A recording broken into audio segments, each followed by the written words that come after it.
Now, do you plan the subtle breath during blocking? I did a full shot and polished it, and then tried to add breathing on a layer, but it destroyed all my arcs.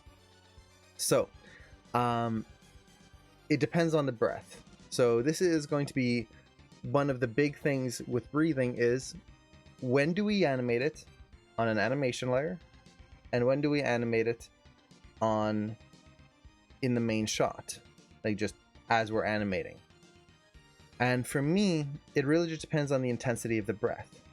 So, for example, if it's just regular breathing, just this kind of subtle motion that's just kind of in there, you can kind of see it in the shoulders, you can see it in the chest a little bit, maybe a little head motion in there, that kind of thing. I'll just add it into a layer because I want to be able to just animate without having to think about all these little extra bits, and then I'll just layer that in whenever I can. So that's the first way I do it.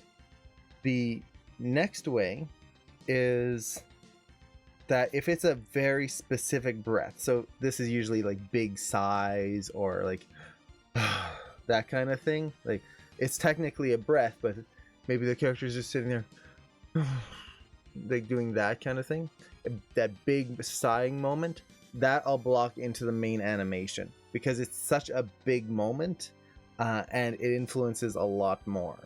So it depends on the intensity. You could almost say the same for, like, this is going to the extreme, but think of the Three Little Pigs story with the wolf that's going to blow that down the house. If you're going to be animating that breath of him and blowing out, that's such a big cartoony exaggerated breath that you would want to animate that in the main shot and not add it in later. So that whole and then he blows the house down. Now if it's just the wolf standing there going and I want to add just a little breath in there like that, that will be in an animation layer. And there's like, sometimes it'll be a bigger breath, like something like that. Even then it might still be in an animation layer depending on how influential it is on the moment, if that makes sense. Let's see. So if a character is breathing heavily, very tired after big physical action, that would have to be built into the animation. It depends on again, it depends exactly how much. So for example, if they're running like kind of out of breath and just, oh god, gotta keep going, that I might put into the main action because it's just so big. And it'll depend on like when they hit and it's an action on its own. But if they're just kind of, and there's just this kind of breath underneath, then it might be an animation layer. It depends on exactly the moments and how the breath is going to be done, if that makes sense. For example, if the breath is the key moment in the scene, where it's not just a little subtle thing or a little thing to add onto the animation, but it's a key moment. It's this character is exhausted.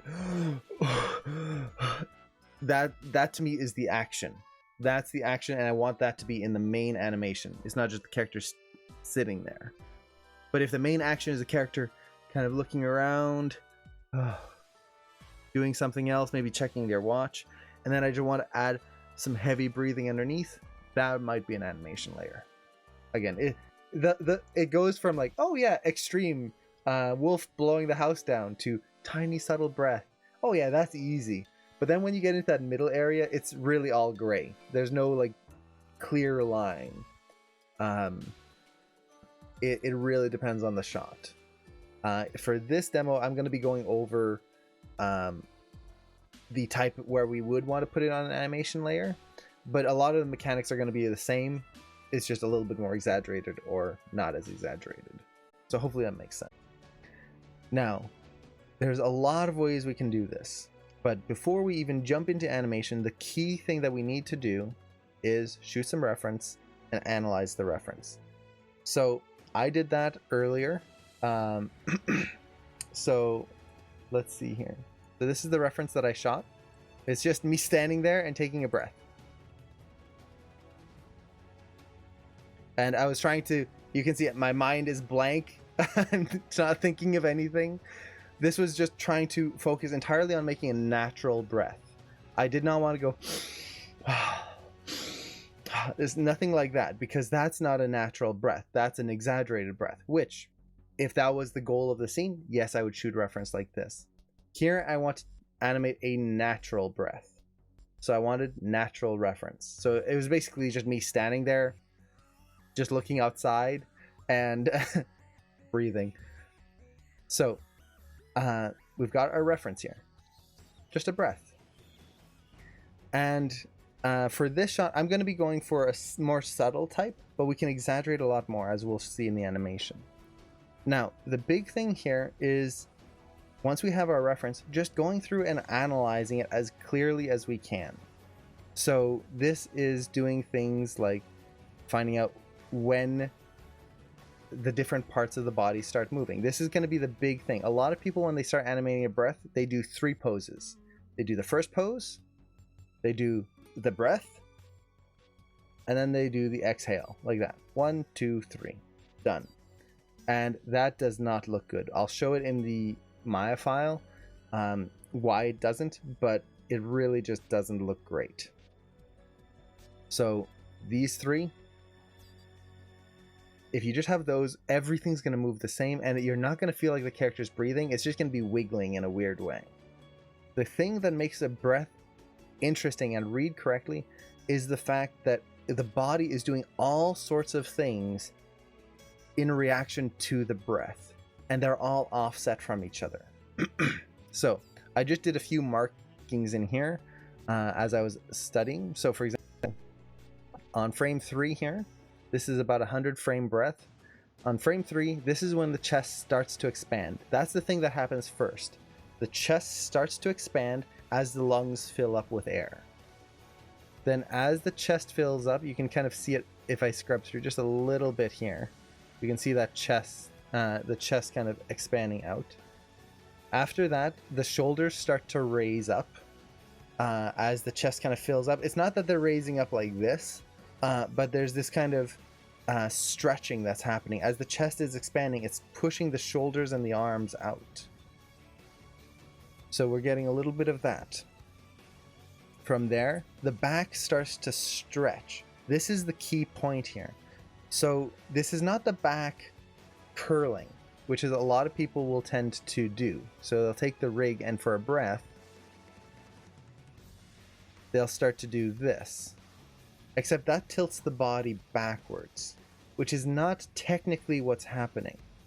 When we're taking a breath, we're not bending backwards. Our lungs are expanding, which is expanding our rib cage, and it's causing our spine to stretch slightly.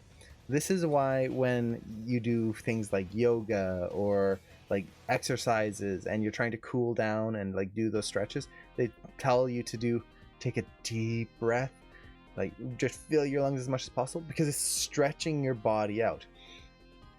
And you can try this yourself. Take a really deep breath and feel what it's doing to your spine. Like try to fill your lungs in as much as possible, and then exhale. And try to feel your back, your spine, what's happening. Again, it's not curling back. It's not doing this. It's coming up and then down. So that's a key point here. Now, another thing to keep in mind is a lot of people, okay, they'll start rotating the back, which is not correct. And then they'll go, oh, but the spine is stretching. And then they'll try to stretch the back as well, like this.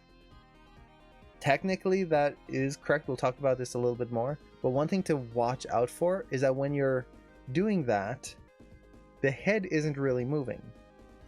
So, for example, if I do here, if you look at the top of my head versus my shoulders, and I take a really deep breath, see how much, I try to talk with holding the breath, see how much my shoulders raise up, but my head does not. And it's not just my shoulders.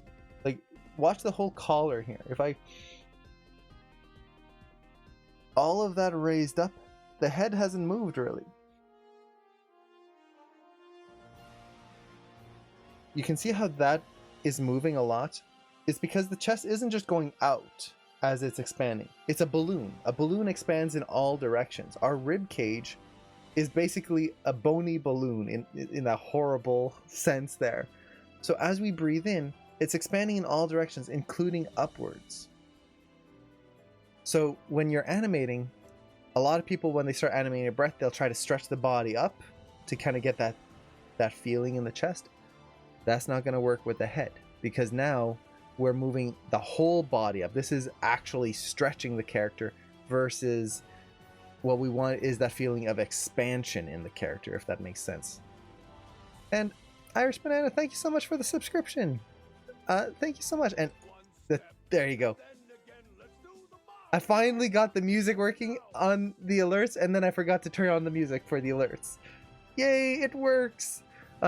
So, for anyone who doesn't know, it used to be that when you'd subscribe, the music would just like overlap. Now it shouldn't. Now we get to hear the Do the Mario music in its full glory. And Justin Hawkins Animator, hello! So thank you so much, Irish Banana. I really appreciate that. So when we're animating the breath here, it's going to be very important to think of the back stretching, but that we are not technically making the character longer. It's more of that, think of a balloon inflating. We want to have that expansion, but it's not technically pulling the character upwards, if that makes sense. Now, again, this depends on the breath as well. So, for example, if I do a big sigh, like that, that's going to have a lot more effect. When we're breathing normally, our head doesn't really move that much. It'll move a little bit, but not as much as the chest is. There's this kind of counter motion. Okay. Body keeps expanding. Now, you'll notice that the arms are being affected by this as well, by the rotation of the body. We're not going to worry too much about the arms for this breath cycle here. And I'll talk about that a little bit more as we go through. So, breathe in. At this point here, so at frame 24, this is when suddenly the chest starts to rotate backwards. So up to this point, we had expansion and a little rotation. But if you watch the neck right here, there's this kind of little bit of motion there. But then from here, look at how much that rotates in that short amount of time.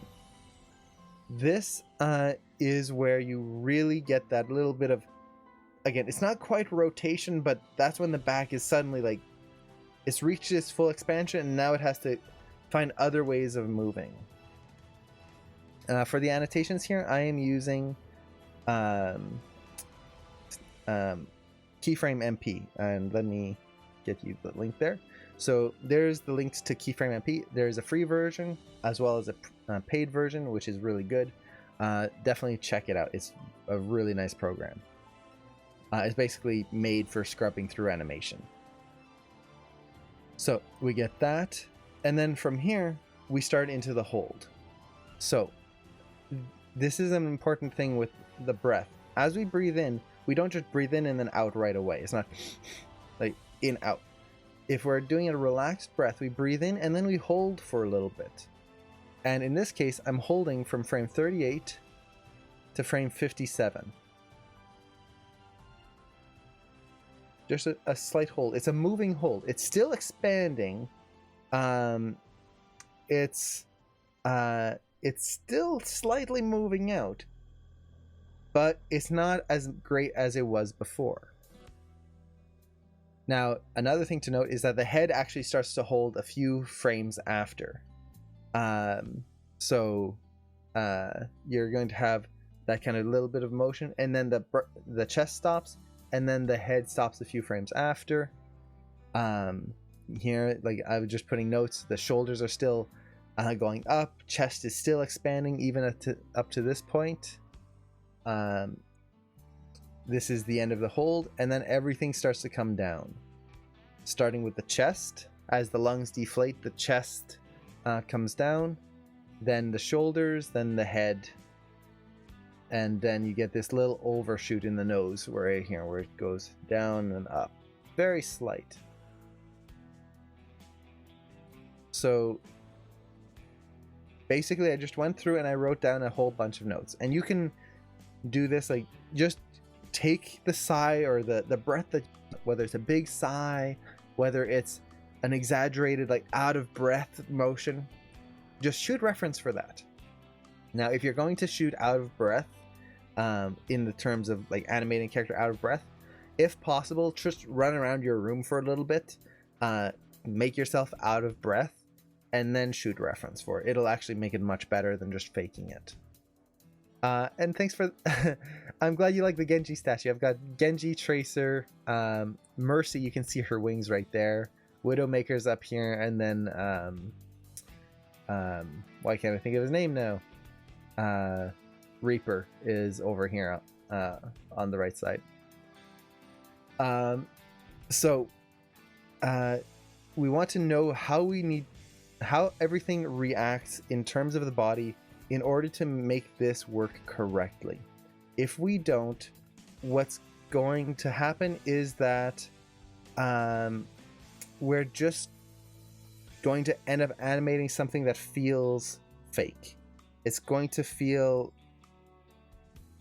like disingenuous. Oh yeah, and then the diva. How could I forget the diva? The biggest one is it only fits in that little cubby back there because it's just so big. So with this, we've kind of analyzed our animation, or our reference I should say, and we're ready to start animating. Now, the way you animate this is really up to you.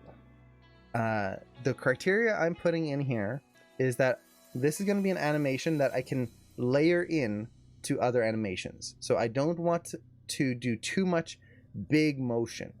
So I'm not going to have a lot of arm motion going on, because I'm assuming that in the shot that I'm actually animating, the other shot, the arms are going to be doing their own thing.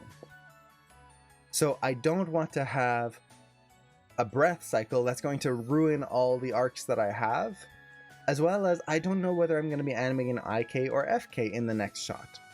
So the arms are not going to be a big deal for me here. I'm actually probably not going to even animate them.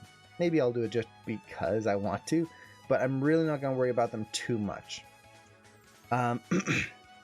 So it's going to be mostly shoulders, chest, head. A little bit of the hips potentially. The other goal is that I want this to be able to be layered in to my other animation. Now what this means is that I have to kind of make an assumption of my usual animation style. So for example, I know that I almost always use FK for the spine. I don't really use IK. Why is that important? Well, it means that I actually have the choice of animating the spine for the breath in either FK or IK. So let me show this to you here. So, and this applies for the Animation Mentor rigs. Most rigs are similar, but double check the way your rig works. So let's say I wanted to animate the breath on the FK controls.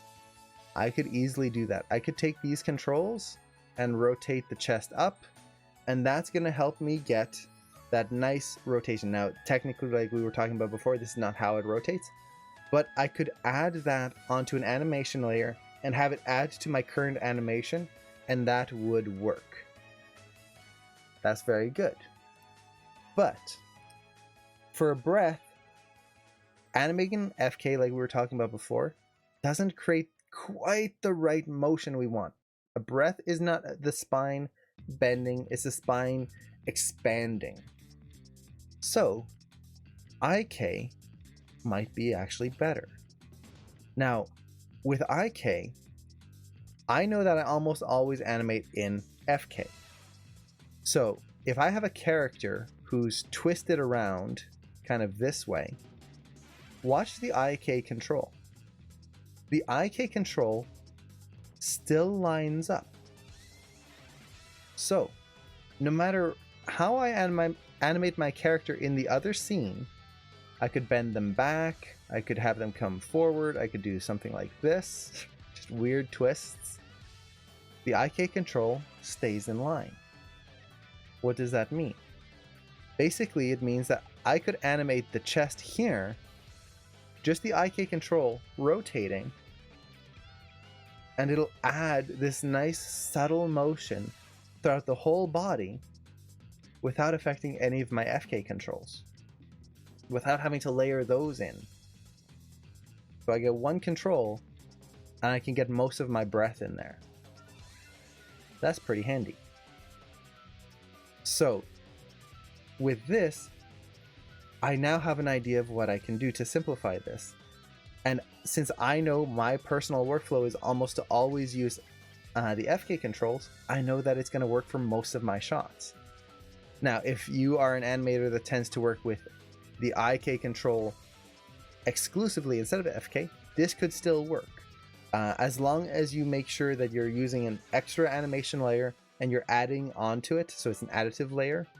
We'll talk about that more later. You can still get that same effect. It really just, you want to make sure that you're not going to be doing something and animating something that is going to kind of counteract or continually need to be tweaked every time you want to put this in. So in my case, I'm probably going to be using the IK control. One of the few times that I'm actually going to be using IK. But it's just going to make my life a whole lot easier.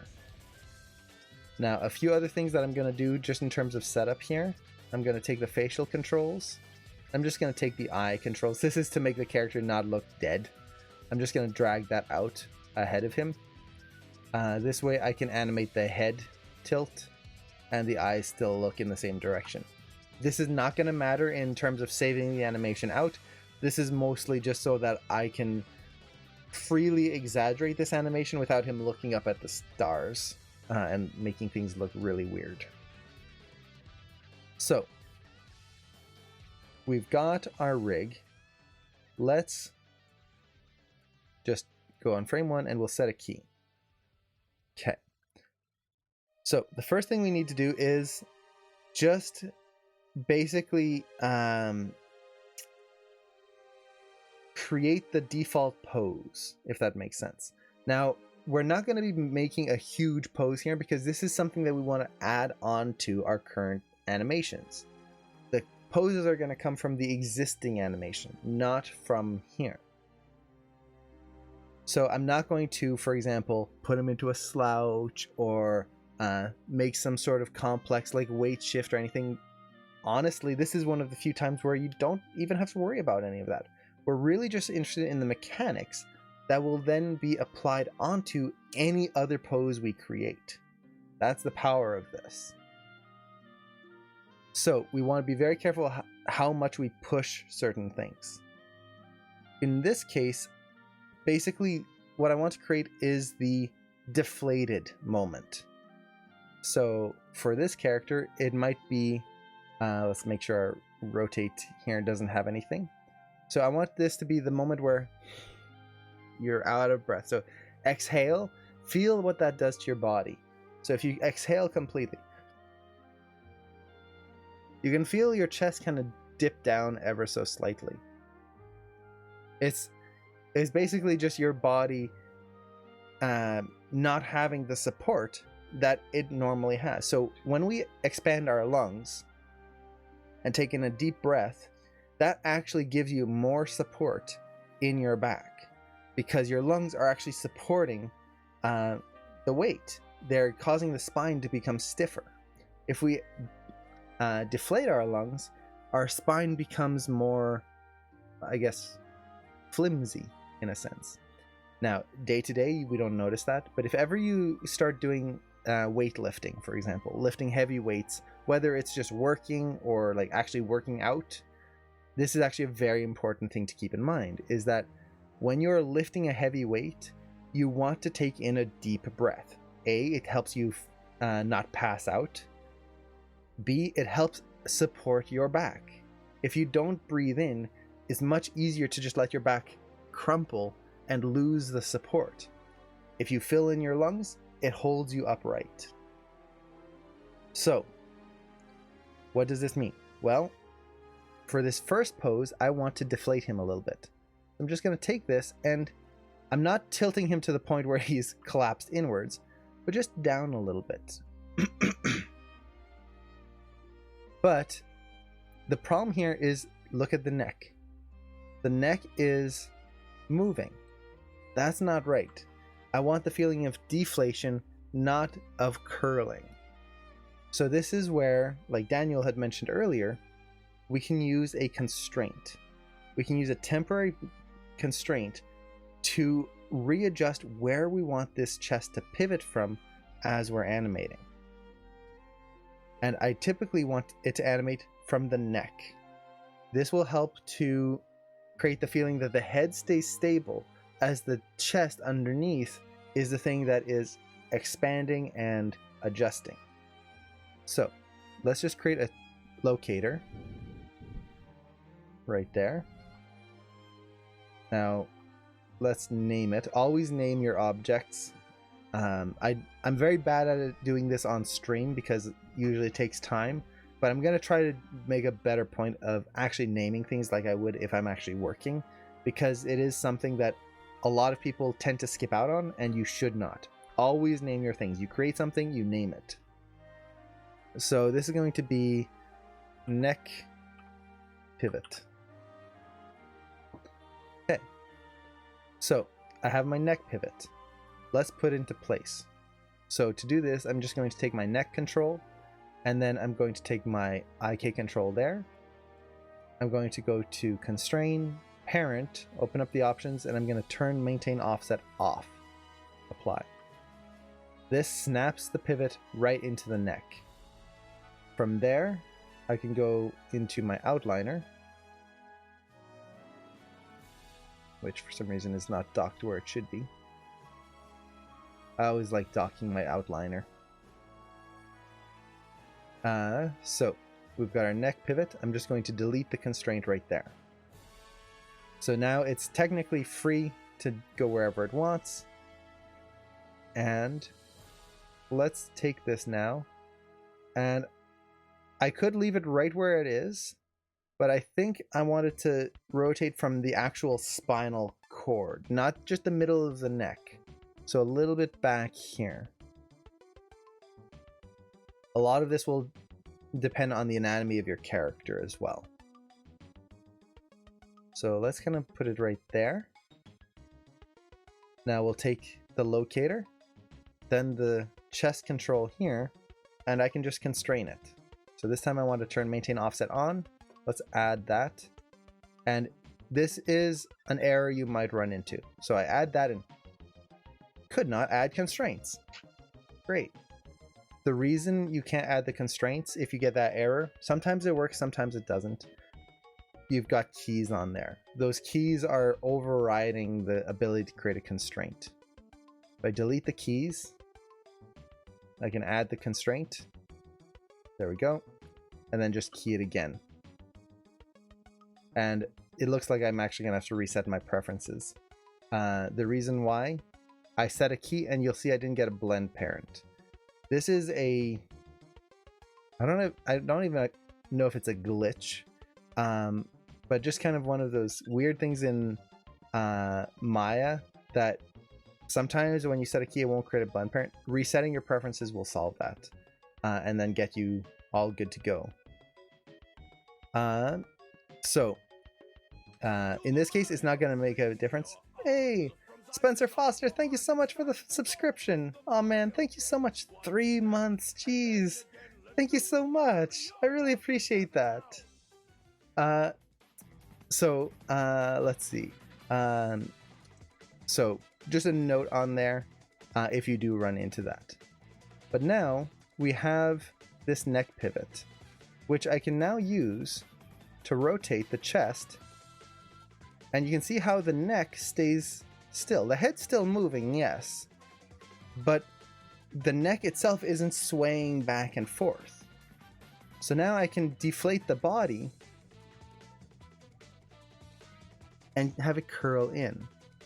Oh, he couldn't constrain because the chest control had keys. It wasn't that though, because I took his same file and it worked on my computer, remember? Yeah, so this is one of those things where it depends on your computer. So, for example, normally that should work. So, just kind of going on to that constraint thing, if you switch computers, it could work. Sometimes it won't. It depends on your preferences and just if Maya is happy that day. Because normally when you take something that's animated and then constrain it, it'll automatically add the blend parent and all of that for you.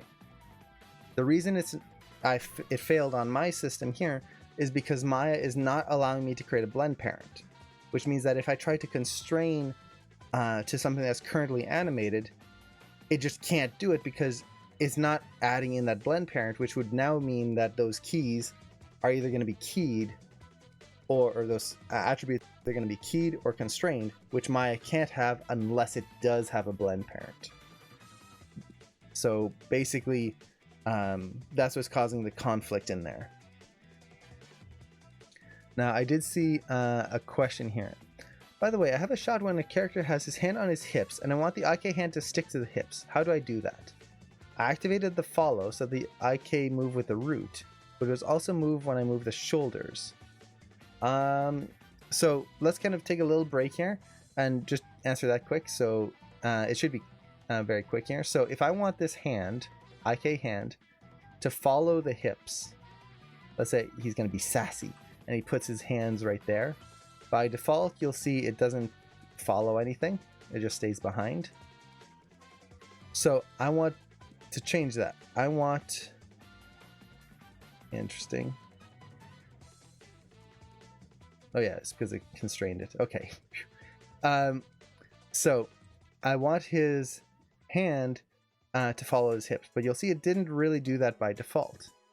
So to solve this, for the Animation Mentor rigs, you just select the hand control, the IK hand control, and switch the space. So what I want this to be is switch to the cog, center of gravity. That will cause it to follow the hips. Now I can get this sassy walk in there, and I'm done. If I wanted his hand to be on his chest, so it actually follows his chest, I want to switch the space. Okay, so it's the Dana rig. It doesn't have the space. So if you want the IK to follow the hips, then if it doesn't have the space, and yes, you can animate that space switch. So if it doesn't have the space switch, then what you're going to need to do is constrain the IK hand to the hips. So basically just add a locator, and you would take the locator, parent it to the cog. It has one, but it follows the shoulder, so it's too much. Yeah, so you'd have to constrain it. So you don't want it to follow the shoulder, you want it the hip. So you just set the IK hand to be free, like it normally is, and then parent a locator to the hip control, and then constrain the hand to the locator. And then that way you can still animate the hand using the locator as it's on the hips. That would be the simplest way of doing it. Let's move this hand back into FK there. So hopefully that helps.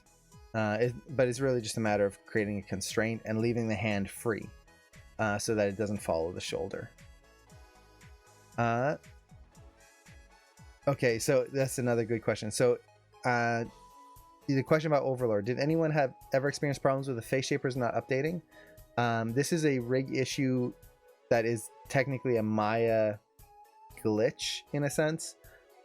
Certain rigs, depending on how they were made, when Maya updated to newer ways of processing rigs, it kind of broke something in the process. So to solve this, all you need to do is go to your animation settings here in your preferences, and then switch the evaluation mode to DG right there. That'll solve it. And then all the facial controls will work correctly. Basically what's happening is Maya isn't processing changes in blend shapes correctly, and is causing it to flip out. And this applies to all sorts of rigs. I've tried a bunch, and it's kind of universal that it's either rigs will work in parallel or they will work in DG, and they kind of don't quite work in the other mode. So it's just basically when the rig was made. Let's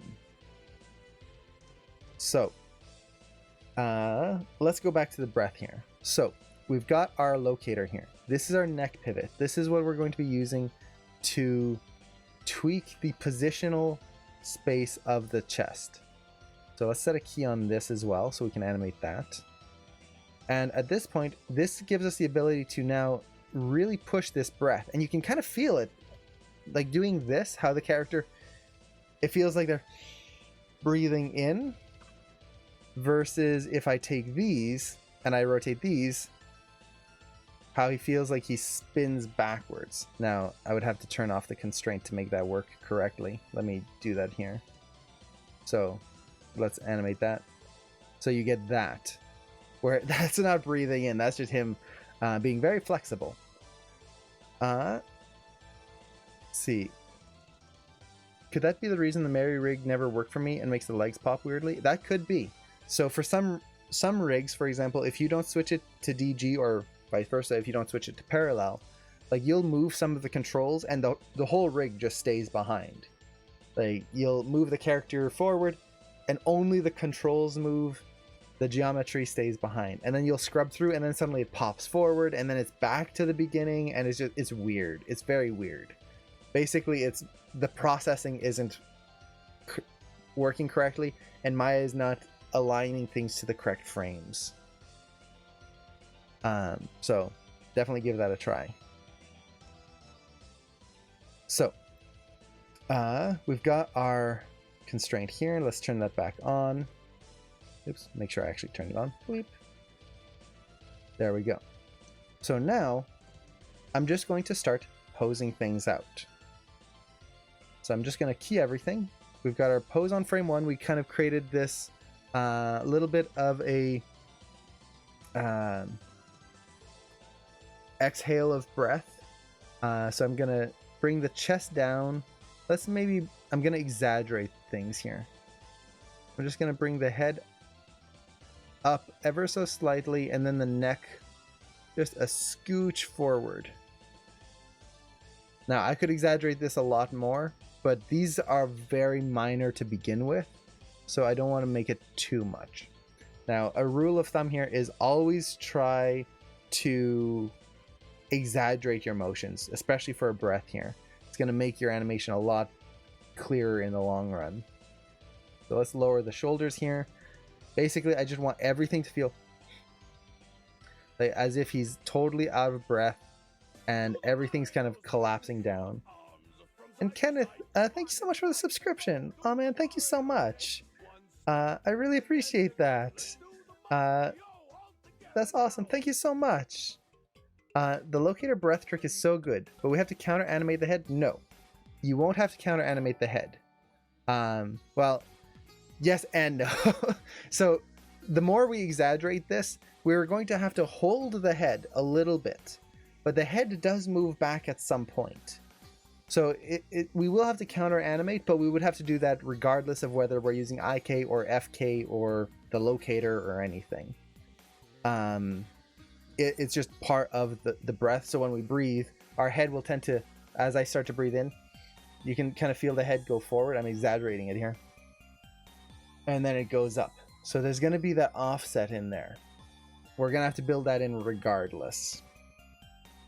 And Prince, thank you so much for the follow. I'm just kind of exaggerating a lot of these elements here, trying to make him feel like he's out of breath, that everything's kind of sagging. Let's take all of this now.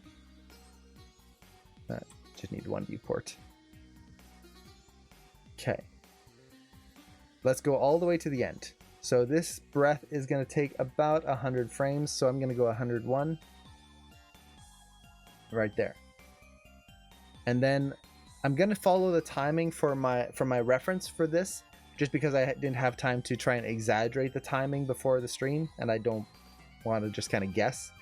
But once we have it in place, we can kind of exaggerate some things afterwards. So let's set a key here. So we've got our 3 keys. Now, actually, yeah, let's go with that. So 57. This is going to be the most breath in as we can get. So this is that hold right at the peak here where everything's holding and everything is like at its maximum. So the big thing is going to be the chest.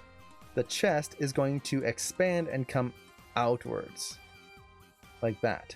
And you can see, like, if I put my hand here and I breathe in, see how far that hand goes forward?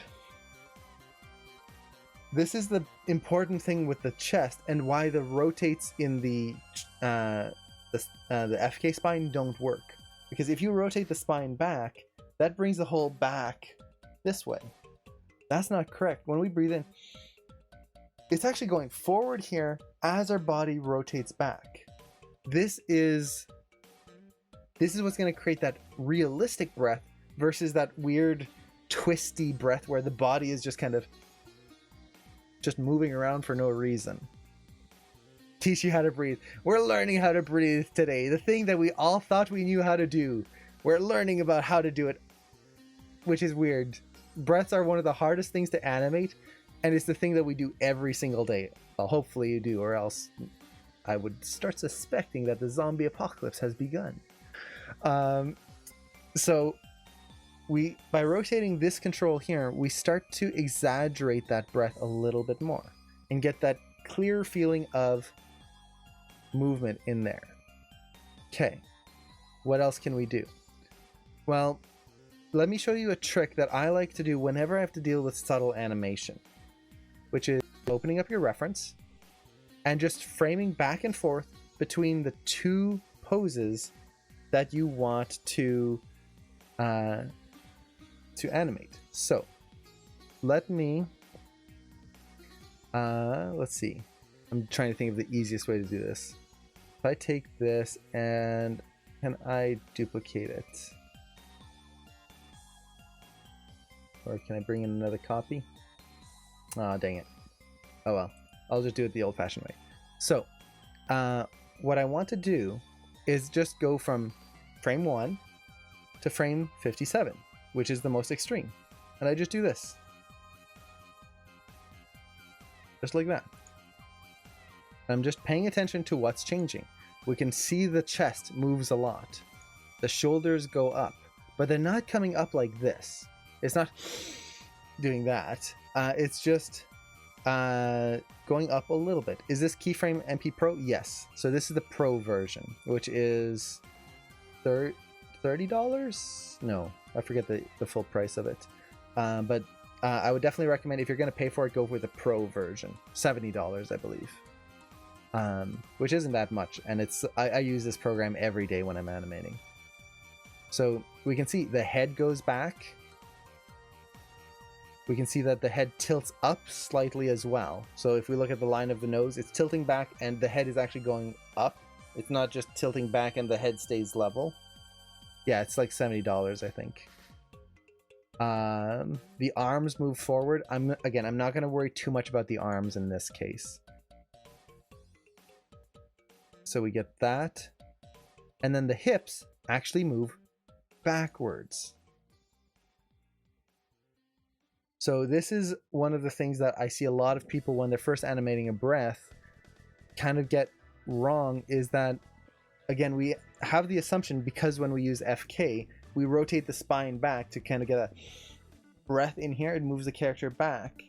Well, if the character moves back, technically that means that the hips need to move forward. This is just balance. If I lean forward, my hips go back. If I lean back, my hips go forward.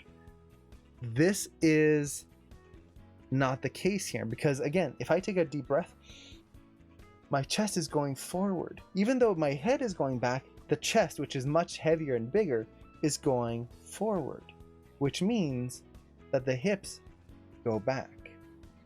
So you get just this little bit of motion here. And I'm going to use the IK hips here just so we get that extra little stretch in the body.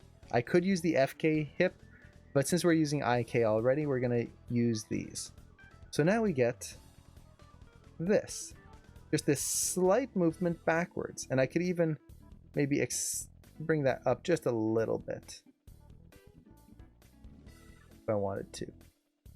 So we get that. Now, does that quite look like a breath? Not really. It looks like he's kind of flexing in a weird way. But we're getting there. So,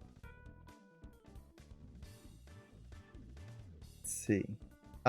Blaze, I'm a student, so anyone knows similar to this? Do you mean Keyframe? Keyframe does have a free version. So if you want, if you're a student and you don't have the money for the pro version, get the free version. I had that for years before I saved up enough money when I was a student to get the pro version. So yeah, definitely check out the free version. So we're starting to get this. I think I'm rotating the hips just a little too much here. Let's tone that down. Now, actually, no, let's keep it up. I want to exaggerate this motion more than I'm actually should. And I'm going to show that why in a little bit. So, comes up. The shoulders come up. They don't go up like this, but they just kind of, imagine, again, inflating a balloon. It just, everything's stiffening up. The shoulders might come back a little bit.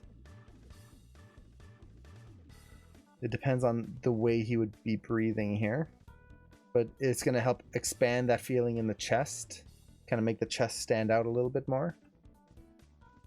The head tilts upwards.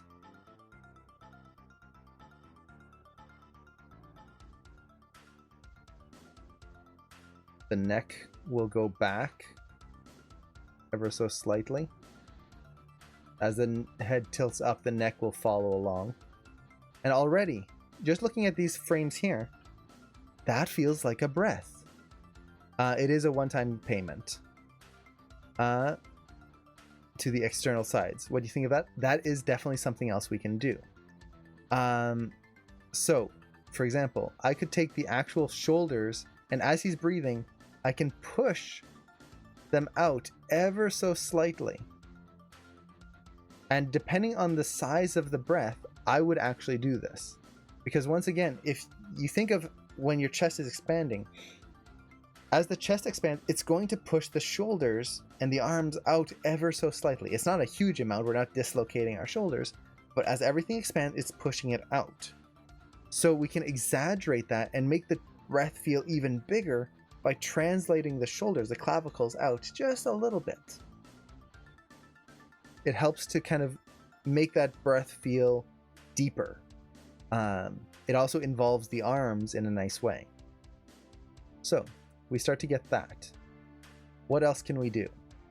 Well, on this rig, not all rigs have this. On this rig, there is a breath control that we can use to expand the chest a little bit. I'm not going to go too far or else you'll look like a pigeon.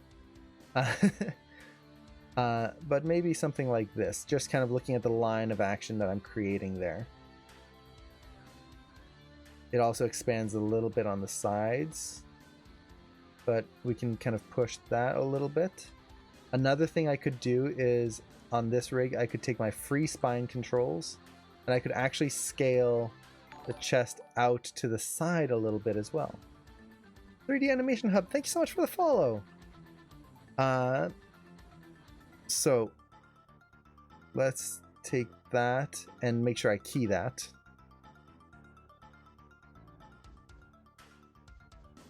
So let's go to frame 100 here.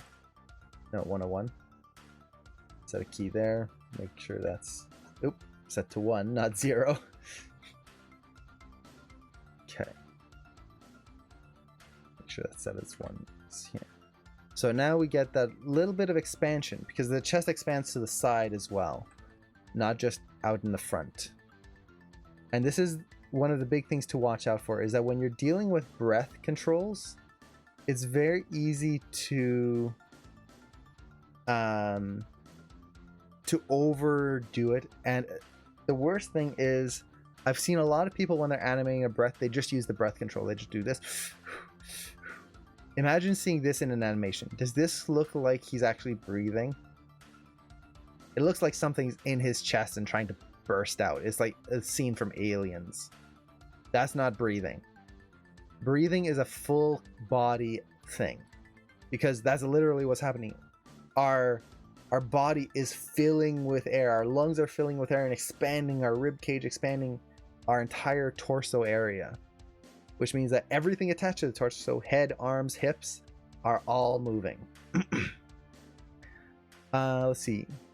How do you set up the amount of rotation when using the manipulator? Mine goes in big steps. Okay, so if you're trying to use these manipulators here, so for example, breath, and you want to adjust it and make it fine-tuned control, hold down the control key on your keyboard. Or if you're on a Mac, it might be the command key, and it'll change the amount of value that changes. So for example, if I just select the name here and middle mouse drag in the viewport, you're going to see that it changes by 1 decimal point. So 2.2, 2.3, 2.4. It's only moving the that first decimal.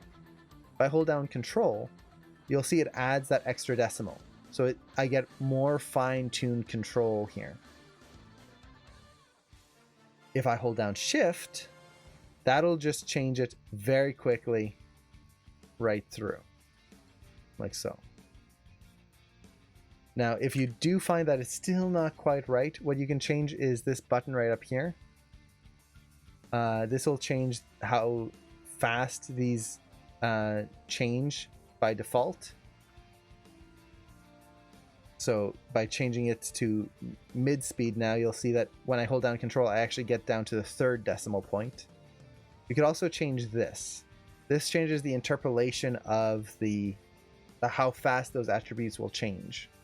So by default, it's set to linear, which means that as you scrub through, the value changes linear. Whether you just start moving it or whether you change it a lot, it's linear. If you change it to this is going to ease out, which means that if I start changing the breath, it'll start out slow. And then the further I go, the faster it'll start to change.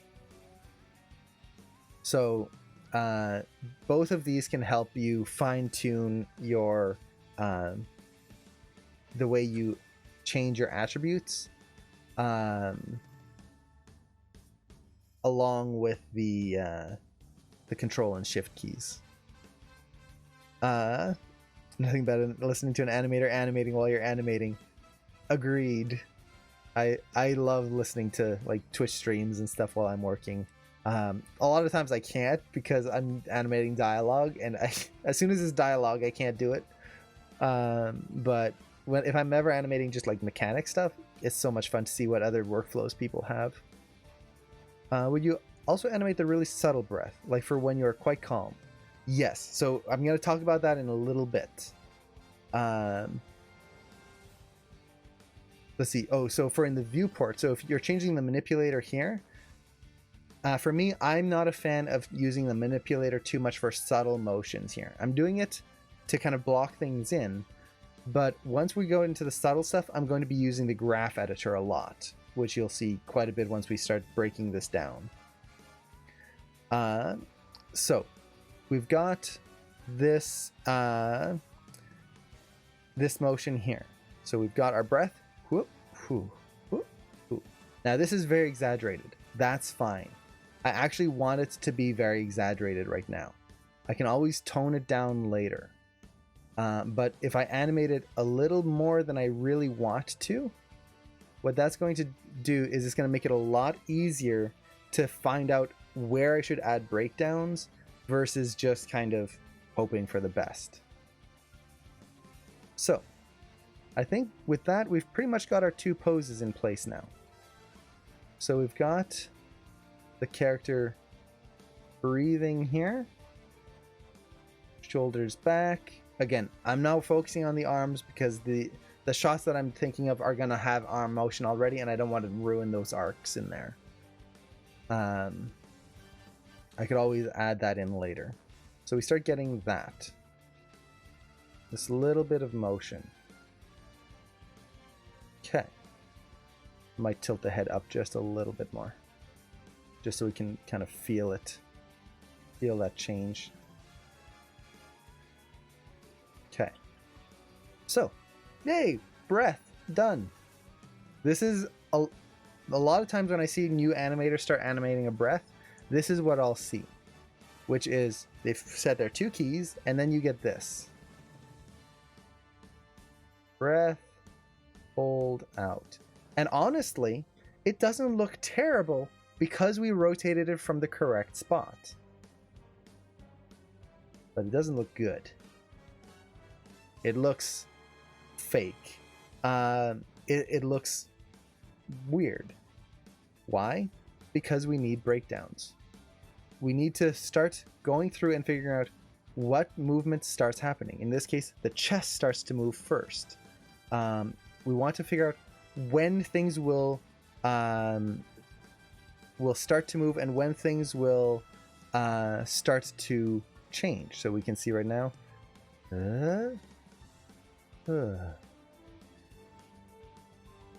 That's boring and linear. And Marissa, definitely feel free to ask a question. I'll go over the next section of the demo here, and then we'll go over the question there. So let's start right by breaking things down. Now, the way you can do this, I've just got my reference over on the other side. I'm just looking at the same notes that we talked about earlier, and I'm just going to find the key moments that I want to put in there. So for example, let's put in the hold first. So when he breathes in, he doesn't just keep moving until frame 57, which then he breathes out. He actually breathes in, and most of the motion is done by frame 38. So I'm just going to select everything here, set a key on frame 38, and let's ease that in a little bit more. Now, if you have things like Animbot, you can use the tween machine in there. Honestly, all I need to do is take one of the keys from like around here somewhere, right near the end. Let's say from frame 50, I'll middle mouse drag it to frame 38. And let's actually look at the graph editor here to show exactly what's happening. So if we look at the graph editor, we can see our curves. This is frame 57 here, frame 38. I'm basically going, okay, I want the curves from this point here, middle mouse drag to frame 38, set a key, and now it's kind of held that a little longer, which means that now I'm going to have this subtle hold right through there. Is that complete? No, but it gets me in the ballpark. So now I know that I've got my little hold there. Just a little bit of motion in there. Now this moment is going to go faster. So let's see. The next one that I'm going to add, let's just start from the beginning at this point. So let's go to frame 3. So the big thing with the beginning here is that the body is really not going to move all that much right at the start. So what I did was I just copied my keys from frame 1 to frame 3. And the main thing that's going to start happening is that the chest is going to start to expand outwards just a little bit. But more so, we're just going to start feeling the expansion of the chest. Just a little bit. Not too much there. So we start getting that. Let's see, did you copy and paste the frames from 57 to the 30-ish mark? I grabbed it from the 50 mark. So not quite 57, but from 50. The reason I could do that is I'm animating in splines right from the start. If you were animating in step mode, you could copy from frame 57 and then go to frame 38 to create the hold. So right here at the beginning, really all I want is this. I just want the subtle motion in the chest, kind of starting to move there. And then the head should counter that. So I don't want the head moving yet. So this is where the graph editor becomes your friend. I want a little bit of rotate X here. Not too much, not too little.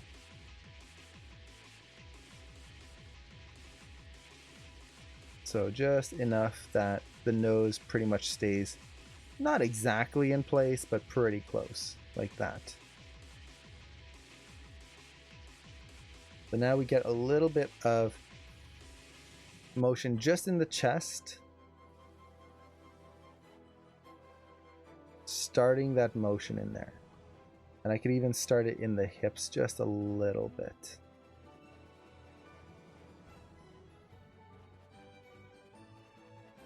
Just a tiny bit there. Create that connected feeling in there. Okay. The shoulders aren't moving yet. The rest is fine. Okay. Going through my notes here. So again, when you're doing this, write down notes. Before I even started animating, I just did all of these notes here. This way I know exactly what frames things start to happen on. This makes animating a whole lot easier because now I can just go to that frame. So in this case, frame 7. Let's select everything. Set a key. And let's go through. So let's start with the chest.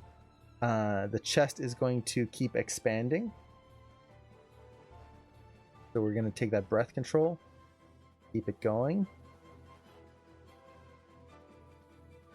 And I'm starting to clean up my, not so much clean up my arcs, but I'm watching the spacing in my my graph editor at this point already to make sure that I'm moving things correctly. Easing in, easing out, all of that stuff. So now the rotation of the chest. The rotation of the chest is going to start increasing a little bit more. Not too much yet. Okay. So now what we're doing is we're creating these offsets where we feel the chest kind of puff out first, then the head, or sorry, then the chest starts to rotate. Let's see, not everything starts with the ease in. No, or technically ease out. Like seeing such a big break in the graph at the start of a movement disturbs me. So it's still technically easing. If I was to zoom out, or sorry, zoom in here, you can see it's still easing. It's just from a distance, it doesn't look like it's doing it. This is the important thing, is always expand your graph editor to really see how the curve is moving. If you're looking at it just at the whole curve all the time, a lot of subtle motions will look like they're wrong, which I would then go, oh wait, I have to ease in, or sorry, ease out, which technically means I'm doing the wrong thing at this point. So we've got that breath. Let's take the hip here. The hip is going to be delayed compared to the rest of it. I'm just going to bring that up a little right there. Okay, now on frame 7, this is when the shoulders start to rise up.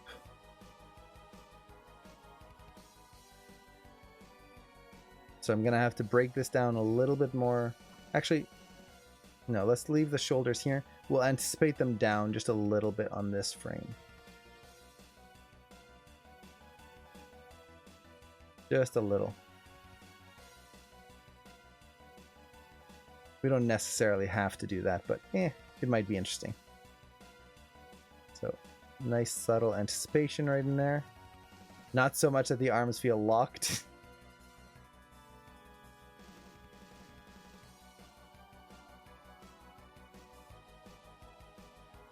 There we go.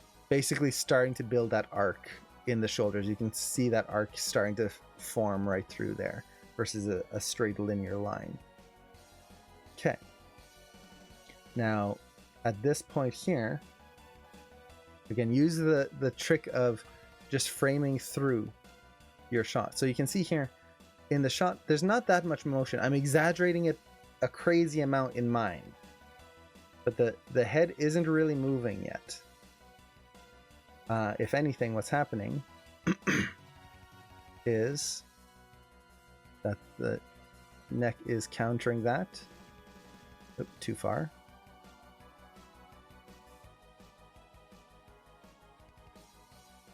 Now I could use an arc tracker here to keep that neck exactly in place, but I don't really need to. I just want it close enough. So let's do that. And the head's going to start to tip downwards. So you start to get that.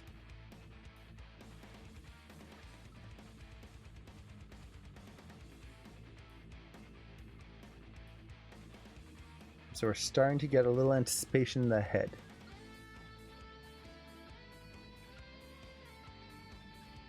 Got a little too much motion in the hips here. Let's take that back down. That down. It should be the chest that's moving first. I really want to make sure that I feel that in there. And this is part of why it's important to make sure that I am exaggerating this, because if I was trying to do this subtly, it would be very hard to see what is starting to move first. Okay. We're starting to get there. Okay. Next breakdown. Gonna be frame 11. So select everything again, set a key. I'm just working pose to pose. I could technically do this in a layered method, but I know exactly what areas I want to see change, so I'm going to just kind of push this manually.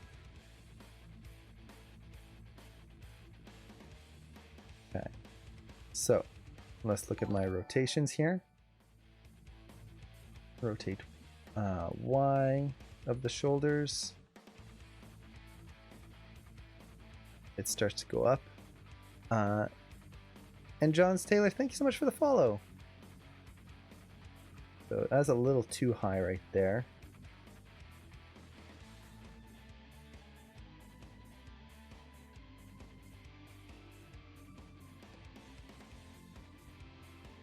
It should start, but not be too much yet. There we go.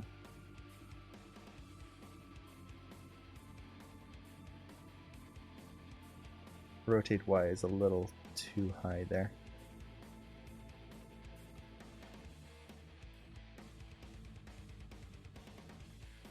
So something like this.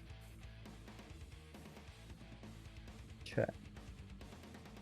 Let's take our breath controls. So that's going to be this locator. Make sure that the breath is continuing.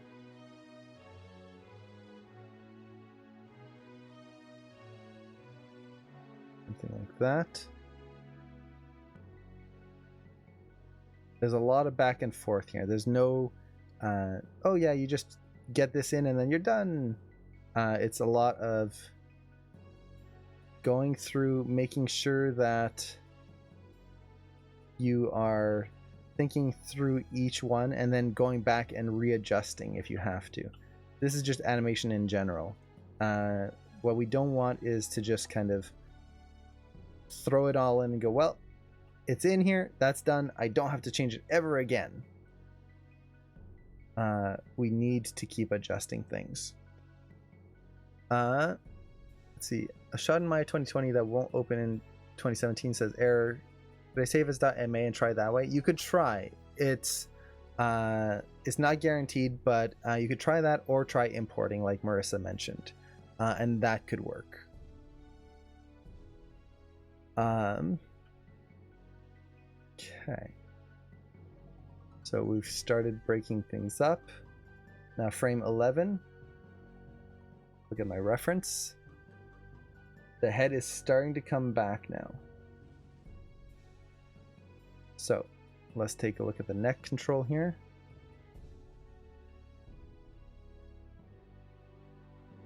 I might tone that down just a little bit here. Have the neck or the head start to come back here. So we start to get that. And then let's tilt the head forward just a little bit more on this frame.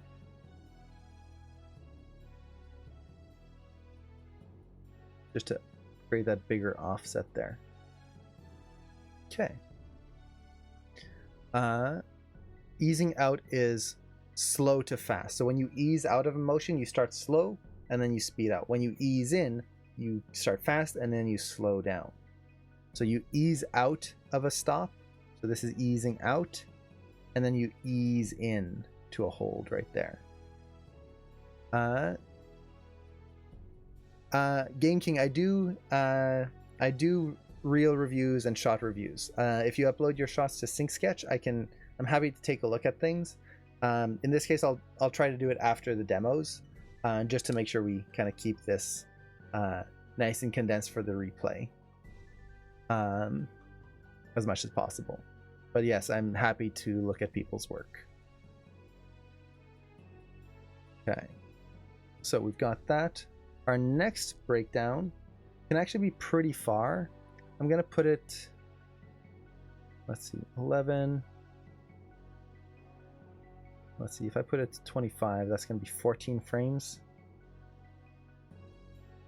Yeah, let's do that.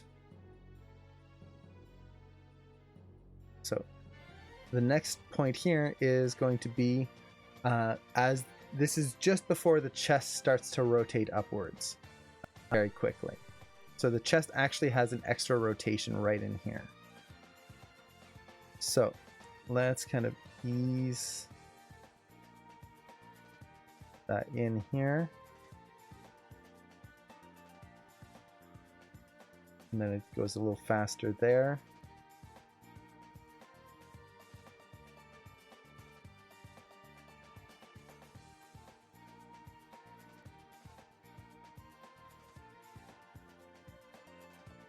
We'll see how that feels.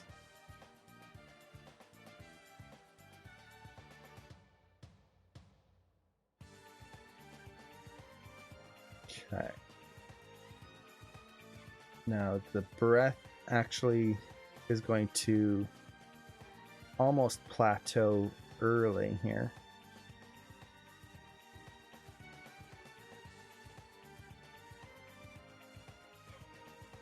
So it starts to slow down quite quickly right through there.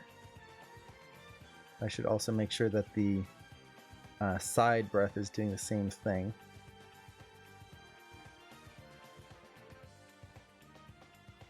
So that's the scale to the side there. Now let's take a look at these. One thing I I forgot to double check was my translation. So I want the shoulders to come in a little bit more here.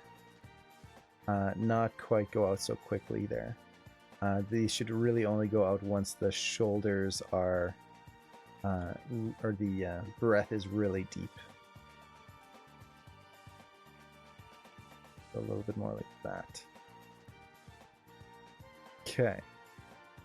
Let's look at our rotations and translations. Or sorry, rotations I should say. So at this point, the shoulders are gonna not ease nearly as much there. So they're gonna be coming in through here.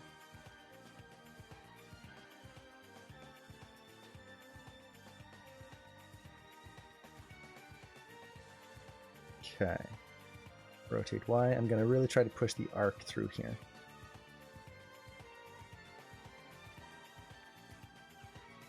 So this basically just means I want the shoulders to start rotating back a little sooner. So really try to push that arc in the shoulders right there. So the way I'm kind of pushing the arc in the shoulders here to make it feel like it's moving in an arc and not just a straight line is making sure that my rotate Y and rotate Z have different eases. So you can see how one is starting to go much faster earlier, the other is taking more time. If they both eased out at the same basic time and speed, it would create a plateau effect. By offsetting it like this is going to create more of an arc.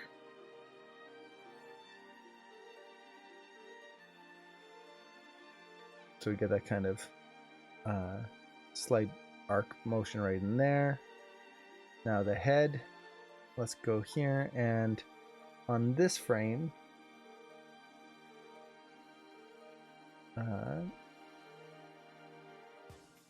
make sure I set my range correctly here. Okay, I'm just looking at my reference, so looking at the reference here from here to here, you can see the head's actually starting to tilt upwards now. So the head is going to start to tilt up. Maybe not quite this far, but getting there. So you can see how suddenly, just looking at our keys, that beginning part here, instead of having just that kind of everything starts to move at the same time, we're starting to get this. The shoulders are a little too delayed. I think I can start to bring the shoulders up a little sooner.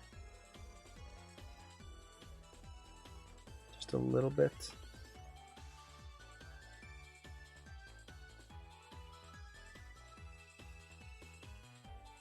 Yeah, more like that.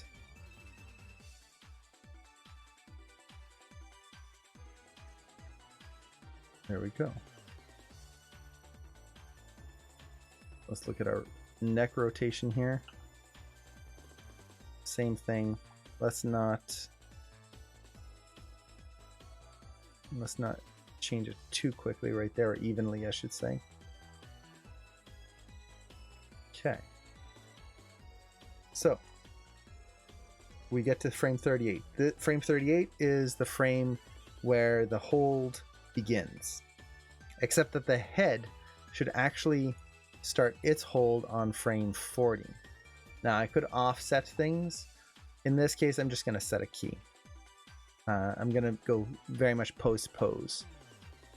Are the shoulders moving at the exact same time? They are.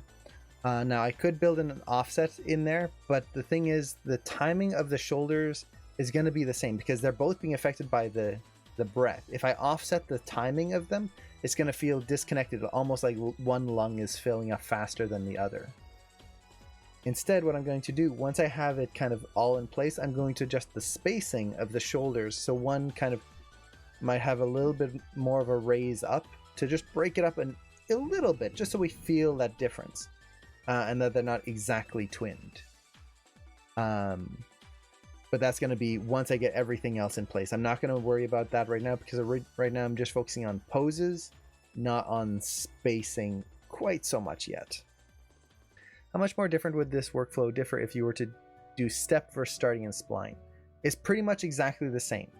The only difference is that by working in splines right away, and this is something that once you get more experience with, I definitely recommend everyone give it a try. Don't do this when you're first starting out.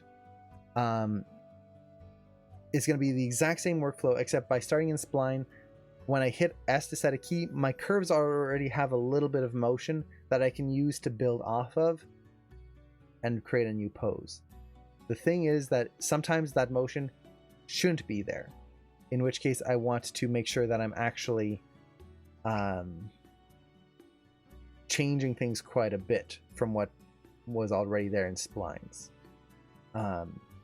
Other than that, it's the exact same thing. You just set key and then create your curves and your offsets and ease ins and outs. It's the same thing. So yeah, there's honestly almost no difference. Let's see here. Here I want to get that ease in here really nice and solid. I'm gonna need more breakdowns.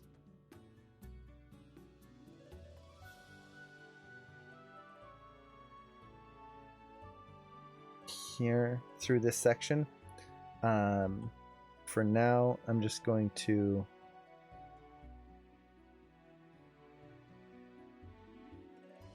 something like that.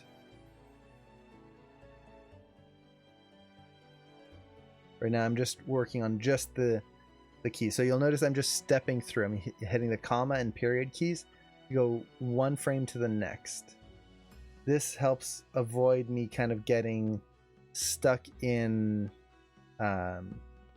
over analysis mode where I'm trying to get everything absolutely perfect right away. And actually, no, let's keep this simple because this extra key is messing a lot of stuff up, and I'm going to show a better way of doing this. Okay, so we're back here. So we've got our main pose there into the hold right here. Cool. I want to show some more advanced graph editor stuff that can be very helpful.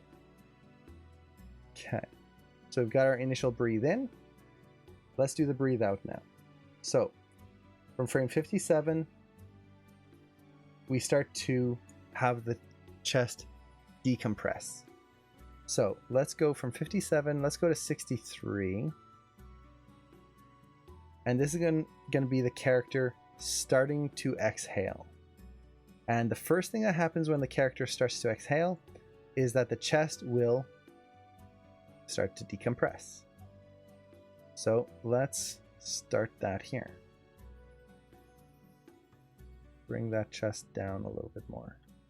Now, as this is happening, so let's get that maybe a little bit more in there.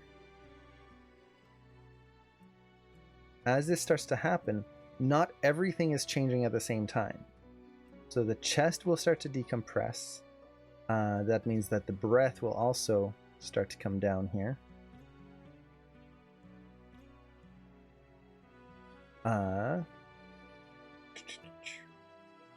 Let's also do the scale right through there. So we've got that. But as this is happening, the shoulders, for example, might continue the hold. They might still be holding a little bit more. So now we get this offset where the breath is starting to lead out here, whereas the shoulders are holding. Same thing with the head. The head is not going to start tilting down just yet. As the character is exhaling, their head might actually hold back in place just a little bit more.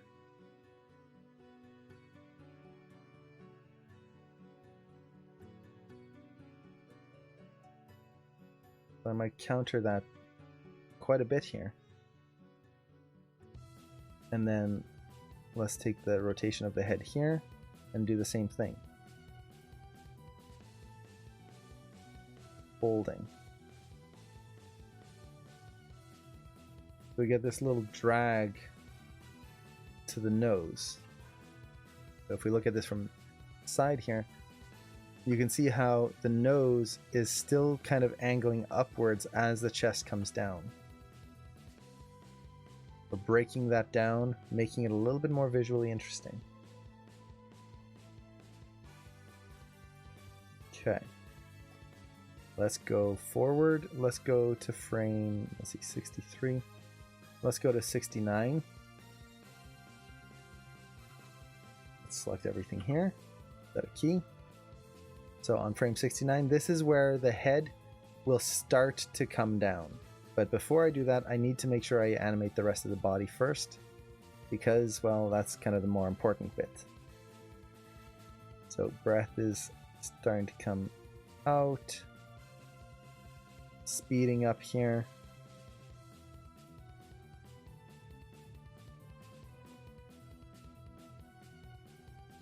I might ease that just a little bit there. We'll see. Okay. So, make sure I grab the breath controls. Now, all of these controls that I'm using, it really is dependent on your character. Not every rig will have the same controls. So, part of animating a breath is kind of finding the controls on your rig that'll work best. And part of that is a lot of experimentation. Okay, so So that's starting to come down here. Let's take the shoulders, and I just realized there's an offset here. That should not be. I only animated or adjusted one of the shoulders. Not necessarily a bad thing, but I like to try and keep them together until I'm ready to create the offset. That way I know that I'm actually animating them correctly. So shoulders are going to start to come down.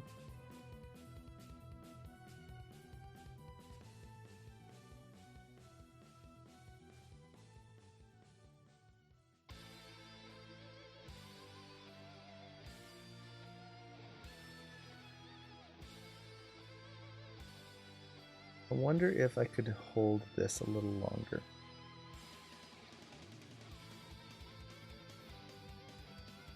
Yeah, let's hold the y-axis a little longer. So the shoulders start to come down first, and then they'll swing forward instead of moving in a diagonal line.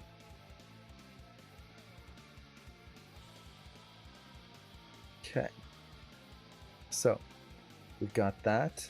Let's also double check our translate X of the shoulders, because that should be moving. And kind of, that's probably going to be the thing that goes down the fastest here, because that's dependent on how much air is in the lungs.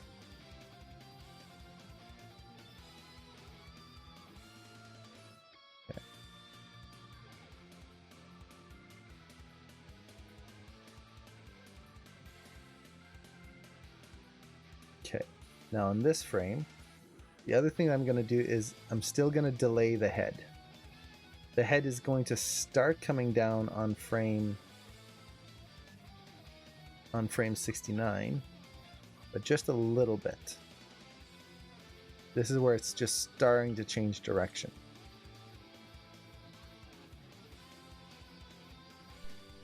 So let's hold that up there.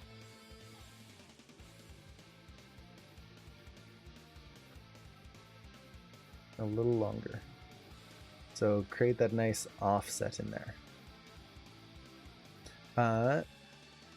For shoulder, I rotated in all the axes except I translated an X, so outwards, to expand the shoulders out as the character breathes. The others are just the rotations, because technically that's how our shoulders move, is that they rotate. So I try to keep the shoulders moving in natural motion as much as possible for as long as possible. Okay, now let's skip ahead here to 83. So 83 is going to be a special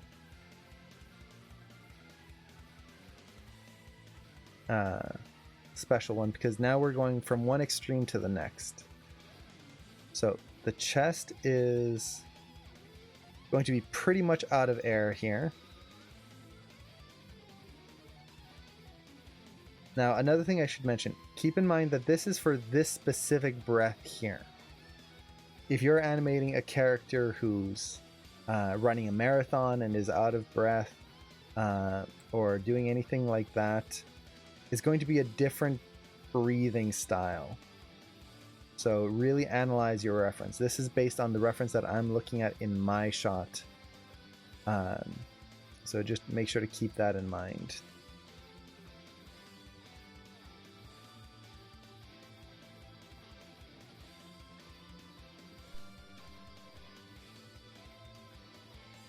Alright.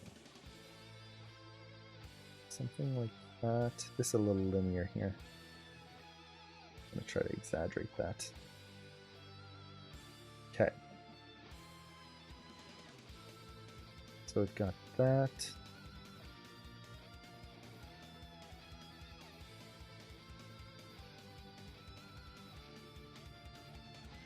Just pushing some of the arcs throughout all of this. Okay. So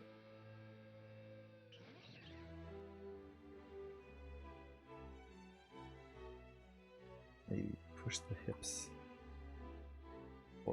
a little bit more there. So now we're starting to get that breath in the chest, and you can see how suddenly by having that offset, it makes a big difference. So let's do the shoulders now. And one of the things that I'm really striving for here, and it's going to show in the next frame that we add, but I'm going to talk about it now, is that as the character is breathing out, I'm not, like, the end of the breath is on frame 101 actually. That's the end of the breath. They're actually going to run out of breath much sooner. So if you, for example, look at the breath control, look at how far I'm easing this in. This is the end of the breath, but see how close I am to just kind of being totally out of breath already here? This is because as we breathe out, when you get to that end, there's a lot of just kind of the, and it's just like, it holds for a little bit.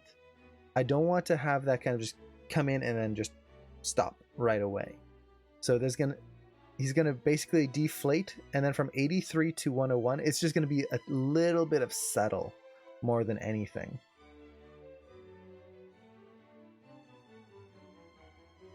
Now the rotate Y of the shoulders is a little extreme right now. I might actually tone down the rotate Y in general. It kind of feels a little much. We'll see.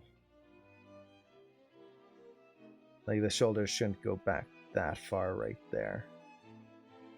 But I'd much rather over-exaggerate now and then refine it later.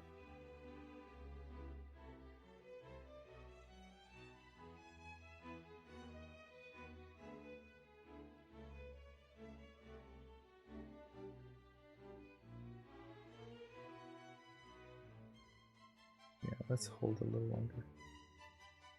I love this song.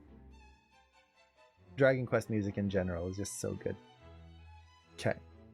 So, 83. What's so special about this frame? Well, this frame is when the nose arcs downwards. So the nose is actually going to point down here a little bit. So it's going to go past its initial starting point. And this is where you can use the graph editor to your benefit. So what I'm looking at here is, this is my anticipation to the breath right here. This is the furthest the nose kind of points down as he anticipates. This is an overshoot. This is when he breathes out and his nose is going to go down and then back up. I want that to feel more extreme than the anticipation. So just looking at the graph editor, I can see, yep, that's more extreme. If this was only here, technically it's still overshooting, but it's a less extreme than my anticipation. So by looking at this, I can tell when and how far, or basically, I can make sure that I'm making a visually interesting shot right away.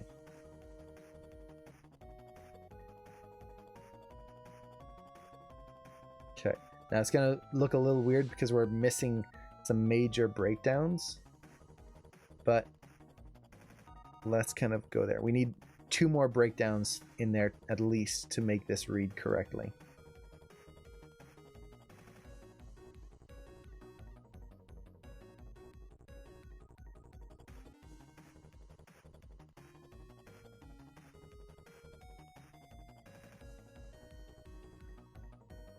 Let's make that a little less extreme there.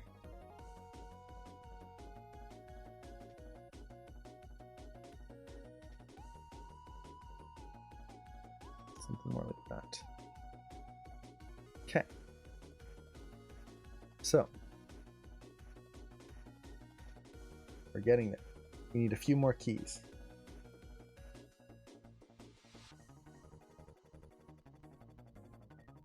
So the next one, I think at this point, we really need to just break this down a little bit more. We've got our main moments in here. We just need to break it down even more. So let me save. And let's figure out where we need to break this down. Basically, for something like this, I like to try and break things down onto at least something like 4s. Would be good.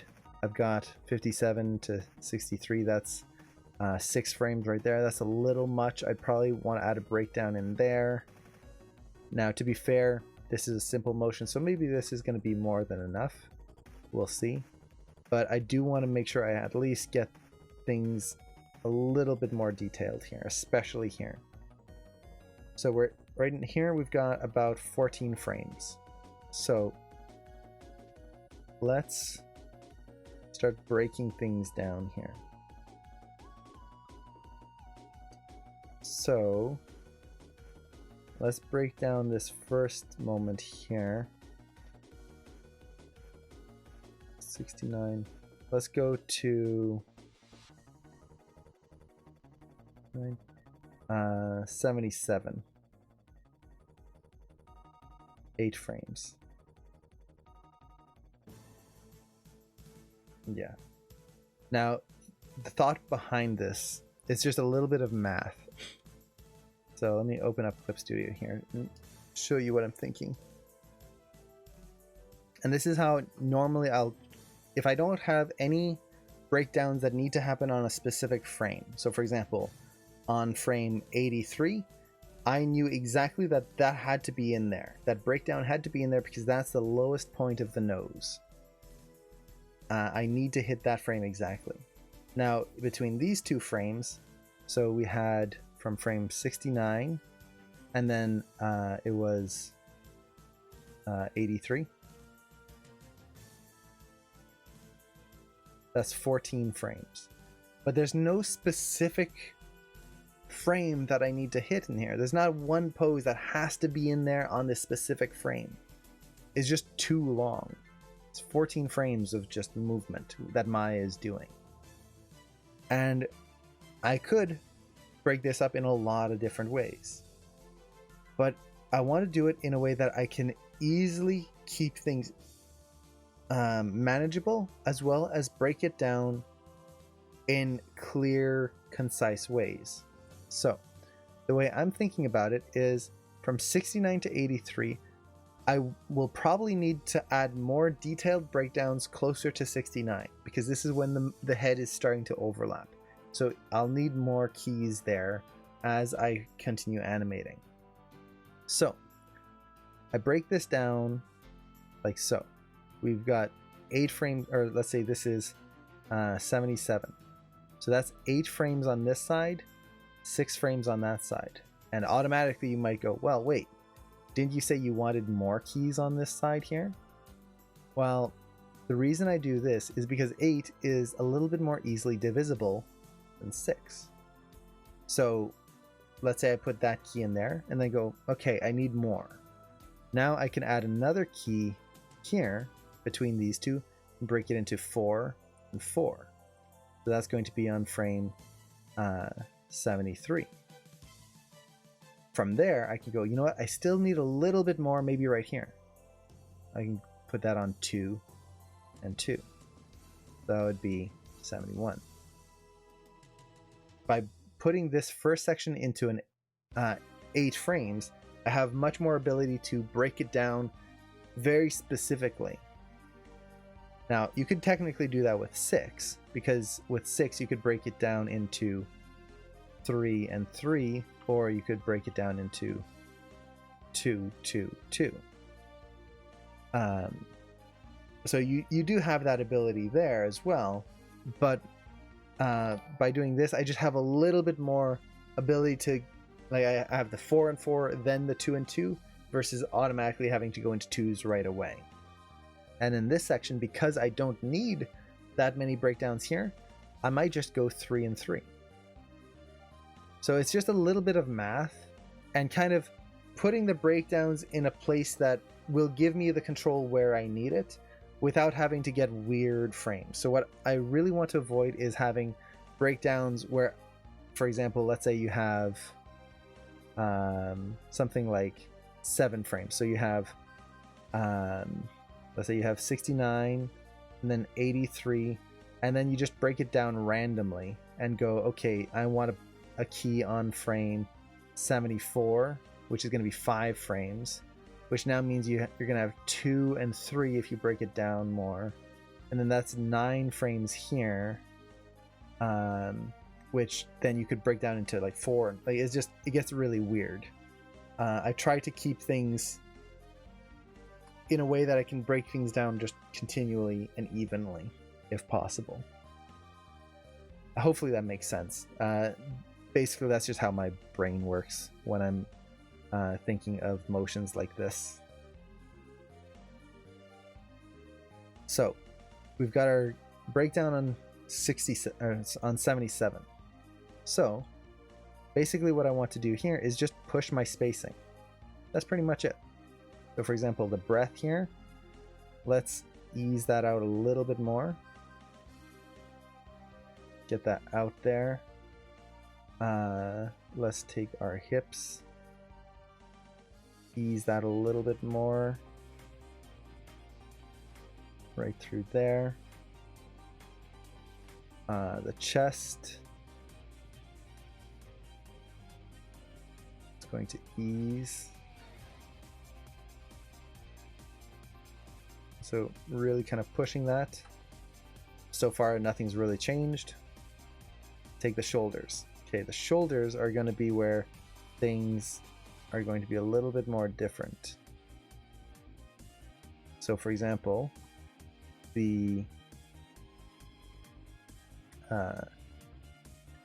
rotate Z, let's kind of ease that a little bit more as well, along with the breath.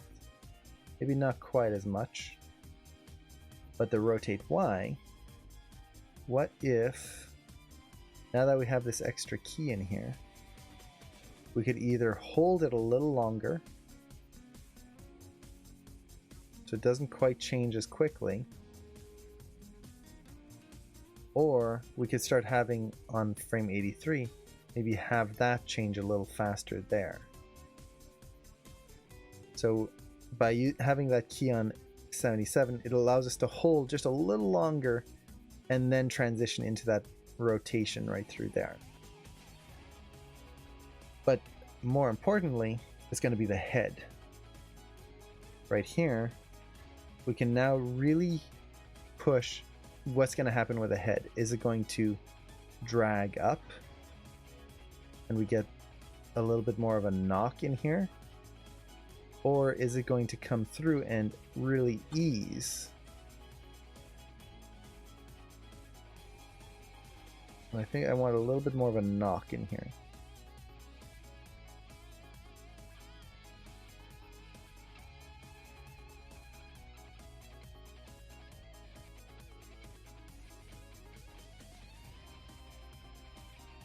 Something a little bit more like that. Now I might have to retime some stuff in there, but we're getting there. Okay, let's add another breakdown this way. We've got 83 to 101.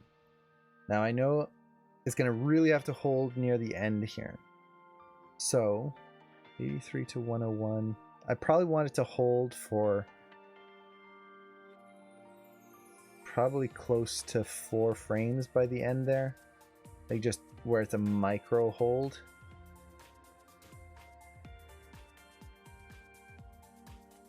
So let's try. I'll have a key on 97. So 83 to 97 is going to be 14 frames again. Always on 14 frames this time. Let's do 83 to... Let's do 83 to 89. So just thinking of ways I can divide this up in a nice clean way.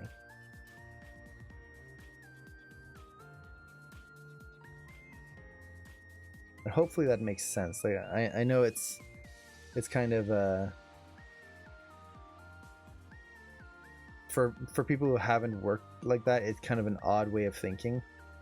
But it is basically just trying to figure out how best to keep your keys organized.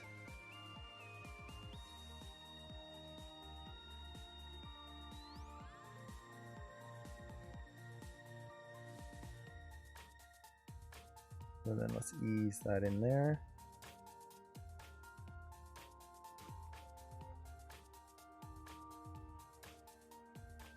Okay. And you can see this is also the benefit of working in a splined mode right away, is that I'm already polishing my splines. Well, I wouldn't say polishing, refining my splines, even before having actually gone into splines. This is a huge benefit.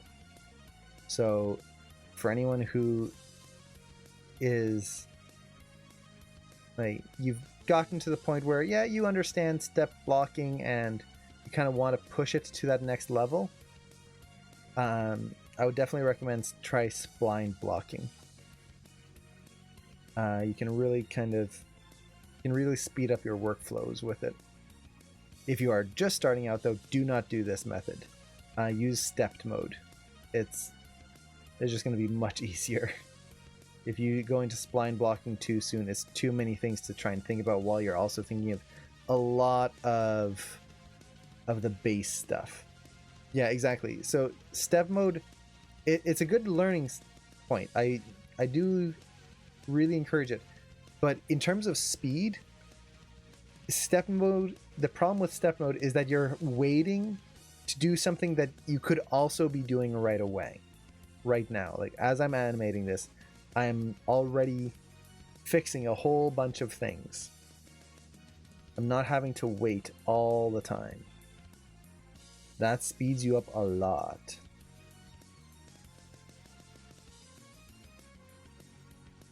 Kind of want to offset the shoulder here just a little bit.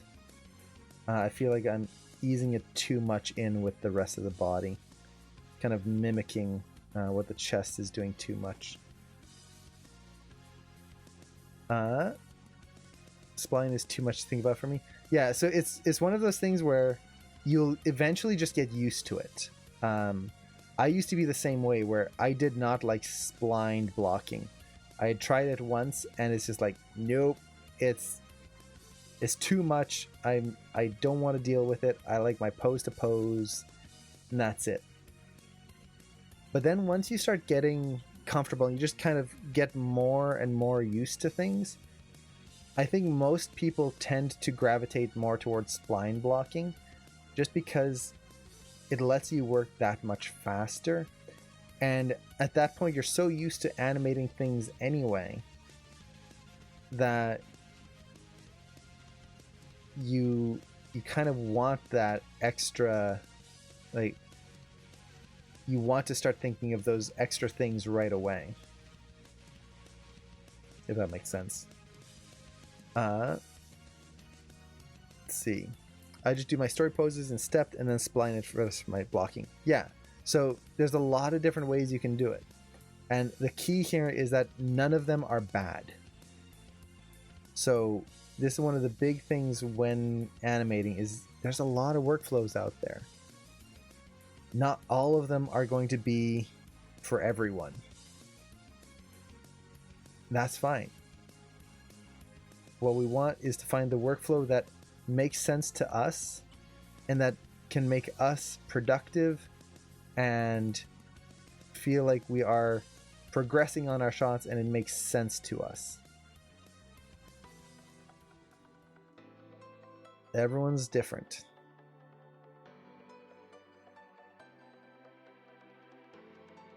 I wanted a little arc in there. Okay. So we're starting to get that breath in there. I feel like I could drag the head a little bit up here more, but that's because we're missing some breakdowns right there. Okay. Have I hydrated much? No, I have not. I should actually drink something.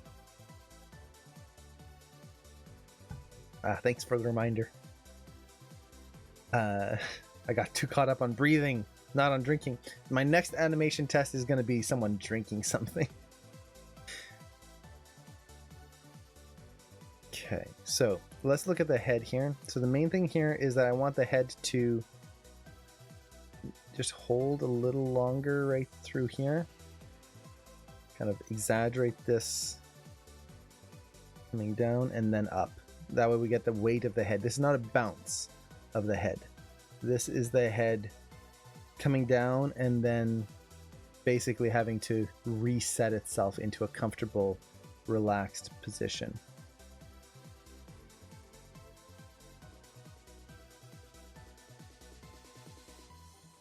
So something like that. Let's see. He gets down to 2s and 1s and fixes any Euler rotations, and bing, bango, dango, he's done. I used to do that as well. I used to animate only in step mode until I was down to 1s and 2s before going into splines. And that worked really well.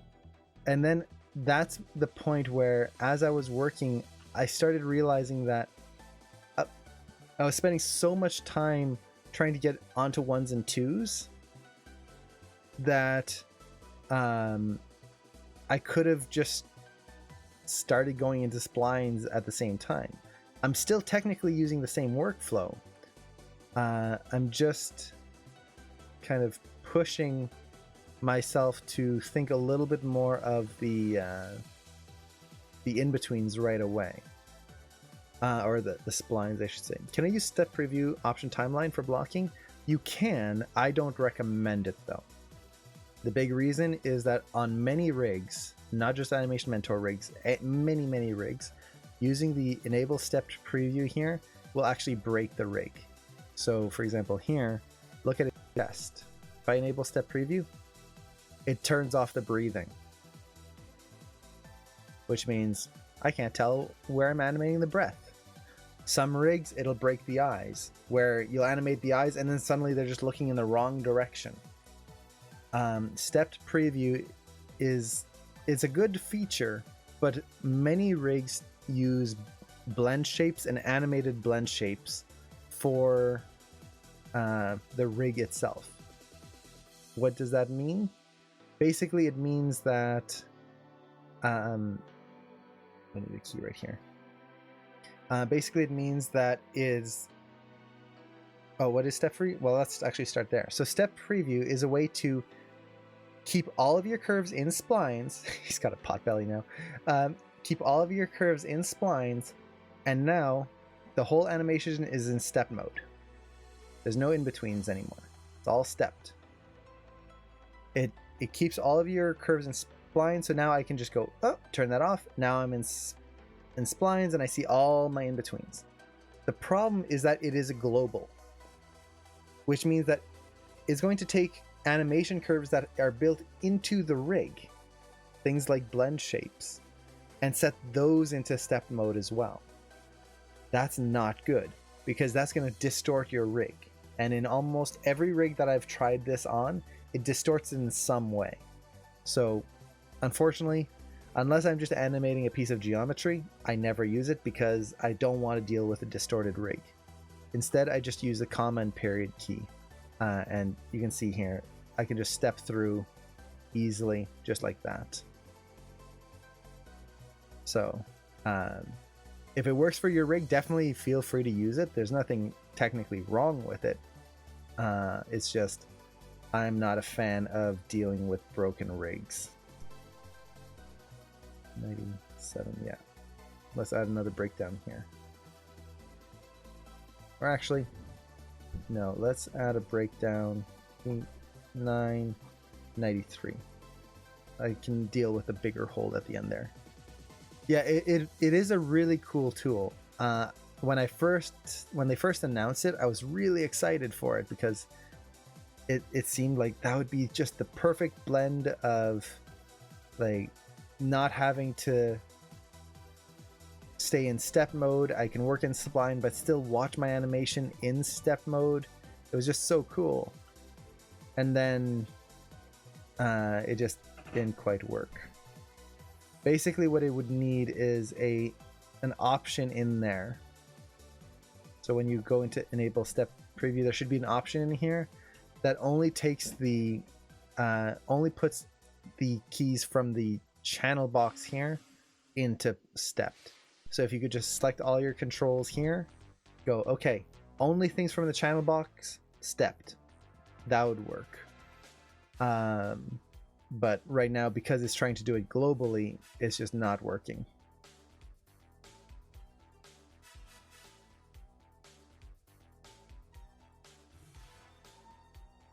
Okay.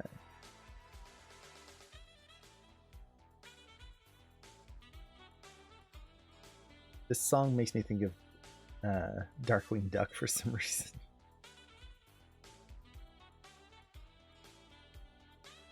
Let's ease that out there.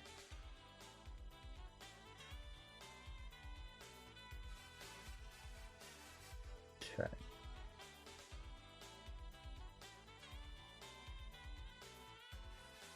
Get this down.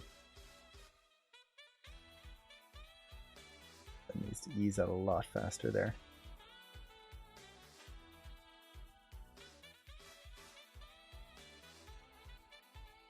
So something more like that. Okay,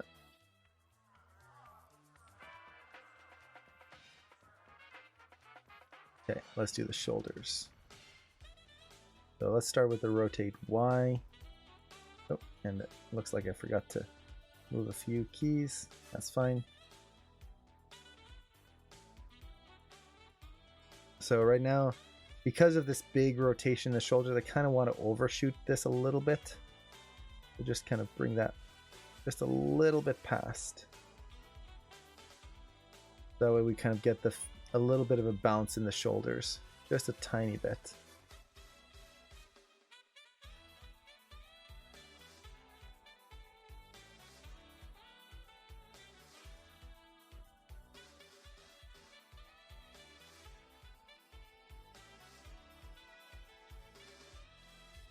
The breath, the shoulder motion. Okay, getting there. Now I could add one more breakdown right here. Let's do a quick breakdown. So if ever I need a quick breakdown, and again, without using any plugins or anything, I can just grab maybe the frame from 99. This is why I like spline blocking. I want to add in an ease. Well, instead of having to try and use a tween tool or something, I can just grab frame 99, move it to frame 97, set a key, and make sure I have everything selected here. So undo that. 99, middle mouse drag to 77, and that creates a nice hold for me. It's basically making a, it's the same thing as using a tween tool. Now, what are the controls to move in the graph like that? It's Alt and Shift. So normally in the graph editor, if you hold down Alt and middle mouse drag, you can pan. Alt and right click, you can zoom in and out. But if you hold down Alt and Shift and then right click drag, you can scale the graph editor up or down. Basically, you're not changing the curves. You're just, imagine like drawing on a balloon, a deflated balloon, and then just stretching the rubber.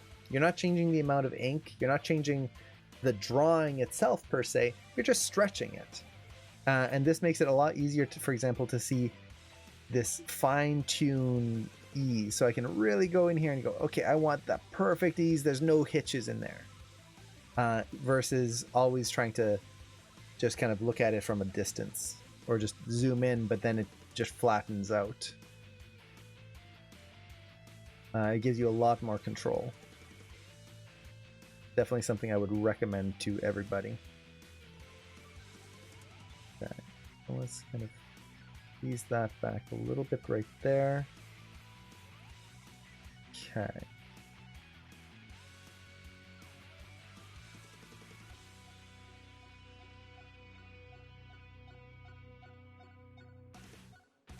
So I'm just pushing that ease so that not everything is exactly the same.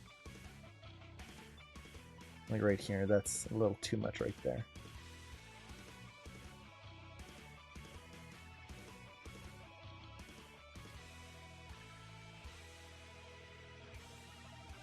Let's actually hold a little bit more there.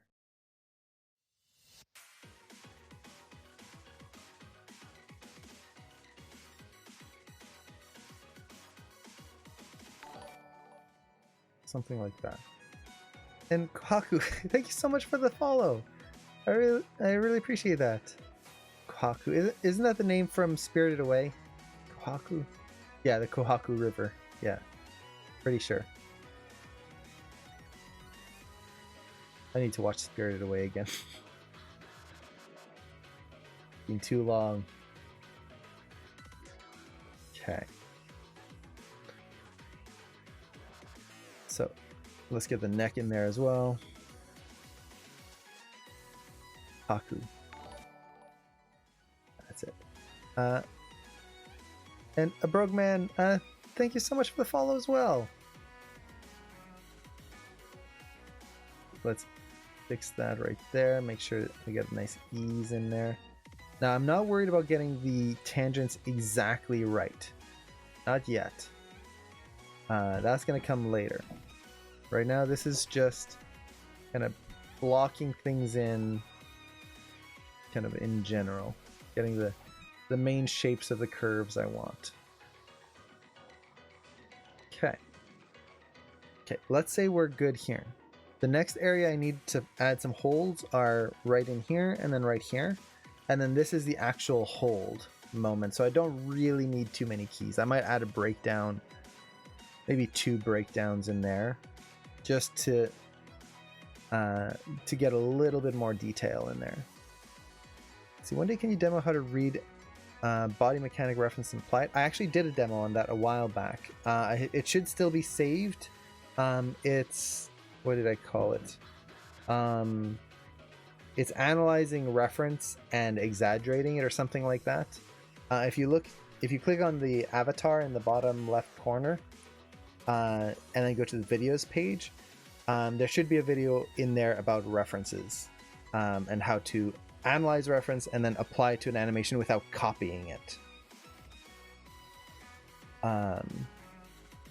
So I would check that out. Okay.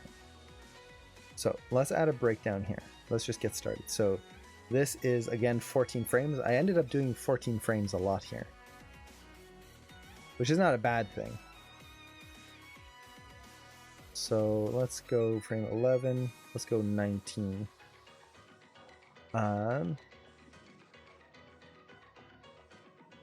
Set a key. And let's keep breaking things down. At this point, it's really just going through and breaking things down. Now, the key here is you'll notice that I'm repeating a lot of the same stuff over and over and over. Add a key, break it down. Add a key, break it down. But the thing is, I'm not just going, okay, in between, ease out, ease in, ease out, ease in. I'm trying to think of, for this specific attribute, where do I want it to ease into? Do I want it to ease out? Should it go faster at this frame? Should it slow down? So for example, here you can see how there's this little hitch right there. I actually want a little hitch here, where it's kind of like he breathes in and then there's almost like a secondary breath right in there.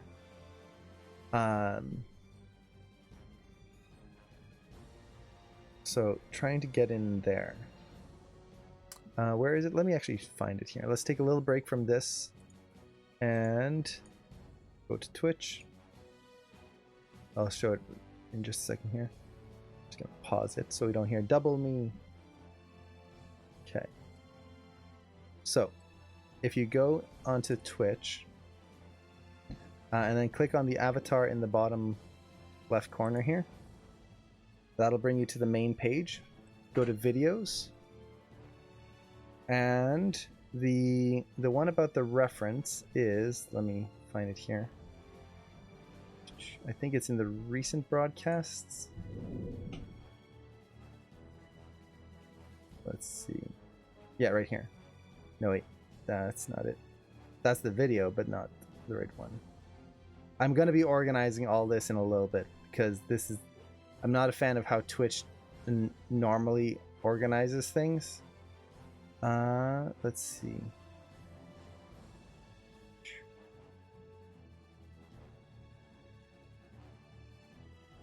Maybe it's in the... Okay, here it is. Shooting reference and pushing reference. Hey, there's more of me. Yay. So this is the one. Let me post the link here. So if you're interested in that demo, you can check it out there. There we go. So, and Scared Ace, hello. So we've got that breakdown there. This one here is going to be pretty much the same. Now, I'm lucky in the sense that a lot of these breakdowns, there's not going to be that much motion, so I don't have to worry about too much happening. It's really just kind of exaggerating certain things. So for example here, I could exaggerate that a little bit more. I could push a little bit more of that translate Z, just a little bit. Try to push some offset and things, so some things will ease a little bit more than others. It's really just kind of trying to add variety into a lot of this stuff so that we're not getting the straight, just boring motions. So for example here, just holding this a little longer. Head, same thing. So this way it's more dynamic here and we don't get a linear motion between the two. Okay. Now if I wanted to, I could add another breakdown right here. So let's do that. So get this on 4s right there.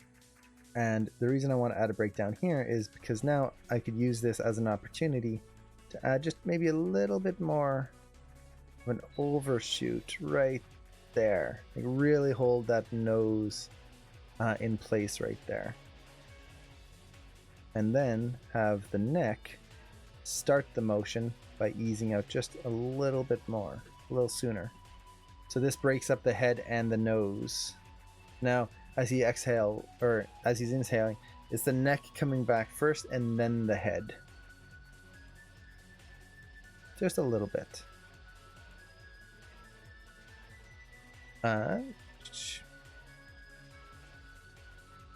Let's see. I want this control. Rotate X. Let's ease that in just a little bit more here as well. A lot of it really comes down to just figuring out where and how you want things to ease in and out. Where do you want things to move quickly? Where do you want things to slow down? That's a lot of the in-between. Now, if you're doing more cartoony animation, it also comes down to what shapes do you want the character to be in at that point, so that they're not just in their kind of default shapes all the time and just kind of boring. So I'm looking for any points on the curve that I feel are just kind of not that interesting, and then trying to make it more interesting. Let's see. I have a friend who is a total beginner in animation. Every time she shows me a shot, there's a lot to say, and I never know how to give her feedback to actually help her without overloading her with infos. What's the most important thing to get right as a beginner? The most important thing is the fundamentals. So if ever you are giving feedback, and this goes for everyone, if any of you are ever giving feedback and you feel like there's just too much information to give, you're going to overload whoever with just too much, to the point where it's not helpful anymore because they don't know where to start or what to actually start to do. All they're doing is looking at a big list and not knowing where to even begin. In that case, what I typically try to do is keep it to the main 3 to 5 top level things. What are the top things that they need to focus on to get this shot better? It's not going to fix everything, but the top 3 to 5. Now, typically, those are going to be things like fundamentals. So making sure that they understand the most fundamental things first. Then once they have that, then you can start to look for the slightly more advanced things, the smaller details. So it's really just kind of breaking it down into a little bit more of a structured approach, if that makes sense.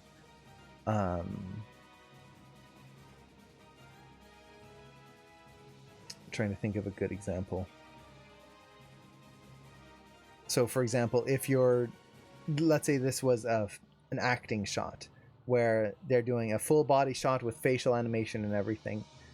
Facial animation is not super important in terms of the whole performance. Yes, it's important because, well, you're animating the face, but if the body mechanics are not working correctly, it's not going to matter. Now, same thing with the body mechanics.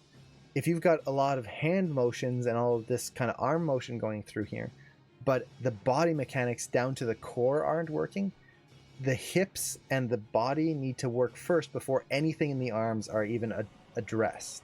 Because if you change anything in the body, the arms are going to change completely.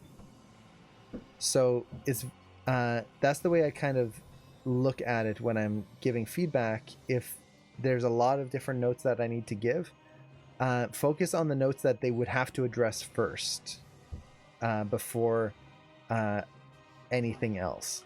So, for example, if they have to fix the body, get that in first before any notes on the arms come in. Hopefully that makes sense. I need to push those shoulders there. And I am using weighted tangents, although technically I am not really using them right now. I have them active. That's just the way I like to animate, is with weighted tangents turned on. But I am not really doing anything with them. That makes sense. Let's ease that out a little bit more there, and then push the spacing here just a little bit more. It was getting a little linear.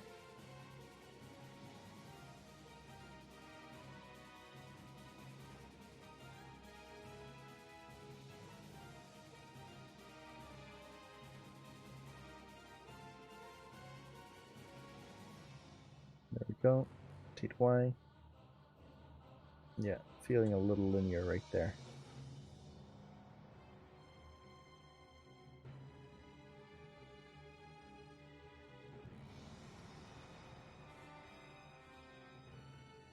Okay.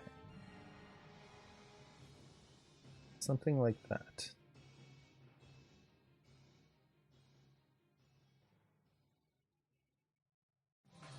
Yeah, the rotate Y of the arms is going to have to be toned down. It's a little too much.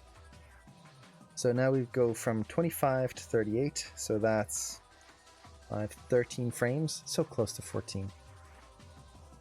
Let's break that down as well.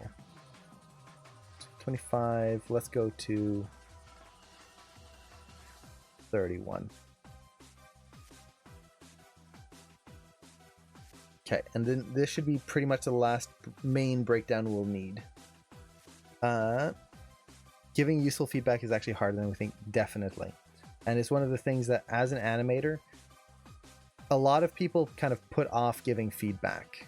So for example, if you're an animation mentor, part of being an animation mentor is giving feedback. There is a whole thing called Post 5, which is basically giving 5 bits of feedback every week. Giving comments to at least 5 people every single week. And a lot of people, when they look at it, they go, nah. It's a waste of time. I could be spending time on my own shot and doing my own things. And they don't really do it. Do it. It is so important. Giving feedback is insanely important. If you want to be a better animator, learn to give feedback to people. Not only do you learn from giving feedback, you learn how to give feedback. You learn how to apply that feedback to your own shot afterwards.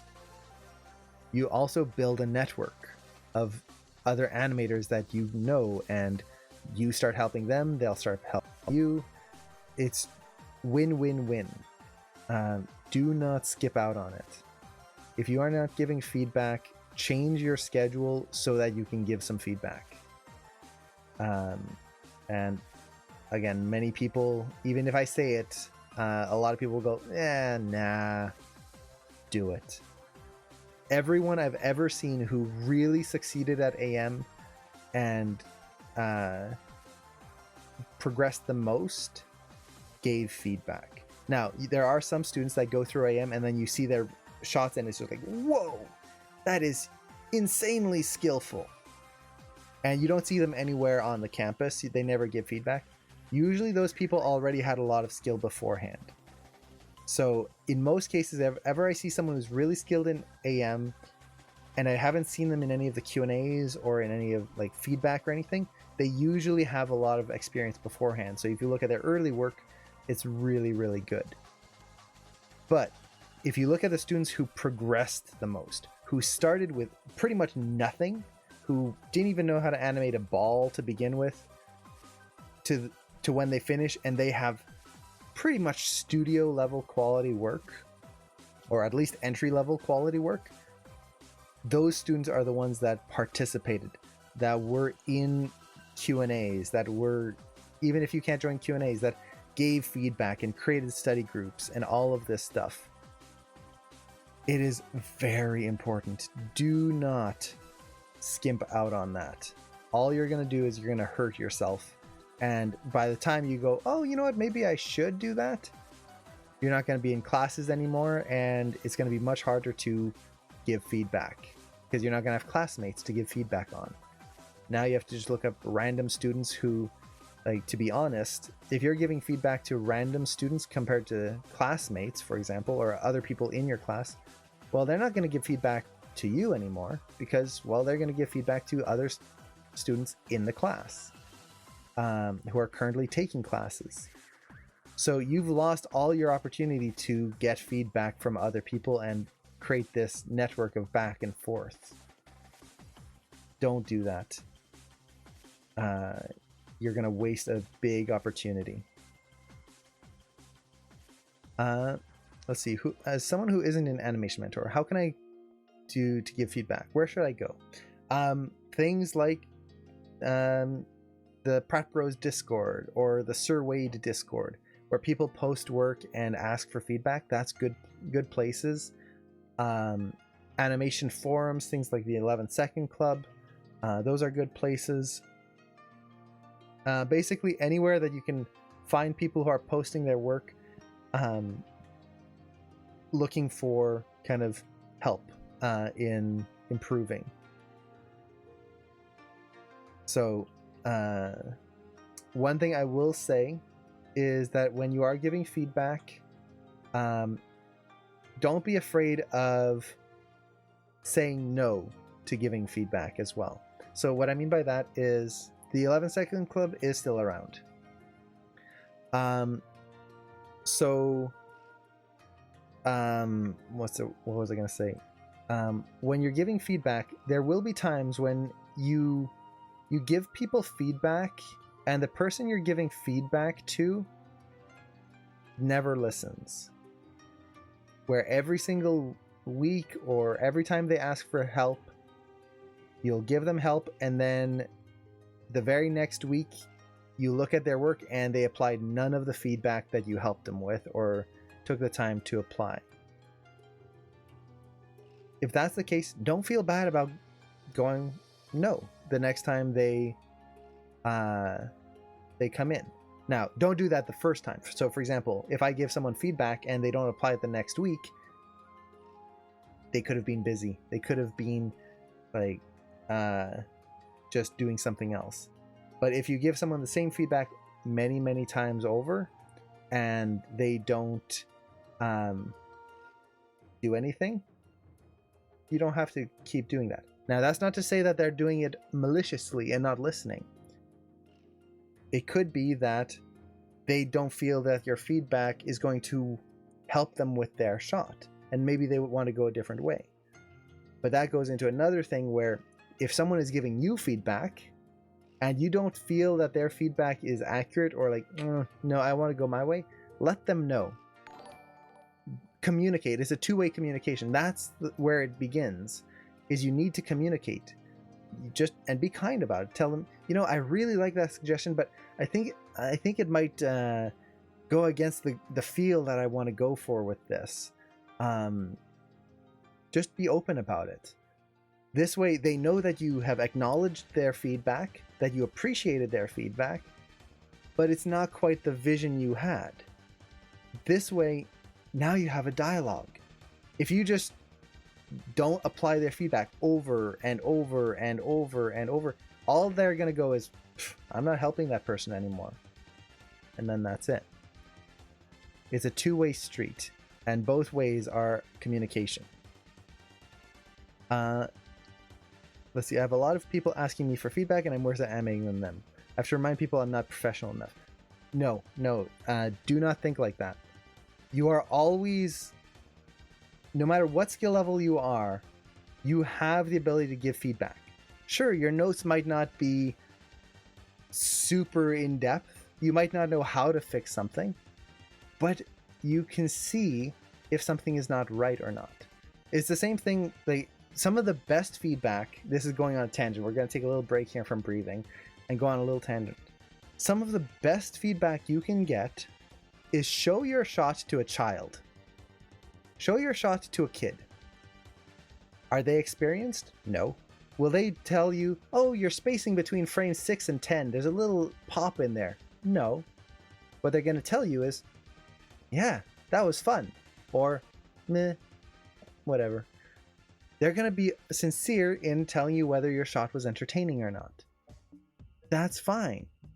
That's good feedback. You could show it to your parents or your family members who have no experience with animation whatsoever. And they won't know about, the squash and stretch on this frame is not quite right. No, but they can tell you whether, oh, that made me laugh. Or, oh, I didn't quite get what was going on here. Regardless of your skill level, you can still give feedback. Just keep it a little broader. Let them know whether you found the shot read correctly or not, whether you got the understanding of what was happening in the shot. And if it is something where they're asking for feedback like, what do you think of the spacing here? Try to take a look at it and see if you can figure out what is causing the problem. It's much easier to figure out issues in someone else's shot than it is to find out issues in your own shot. Which means that by looking at someone's shot, even if they're more advanced than you, more often you're able to diagnose what the issue is with their shot without having to, or it's going to be easier to diagnose the issue, which you can then apply to your own shots.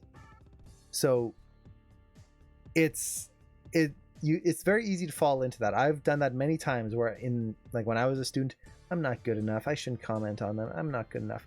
Do not do that. That is a disservice to them, who would actually really appreciate your input, as well as to yourself, who would benefit a lot from giving the input. So it doesn't mean that you're not going to be scared to give that feedback. It doesn't mean that it's going to be suddenly, just a snap easy.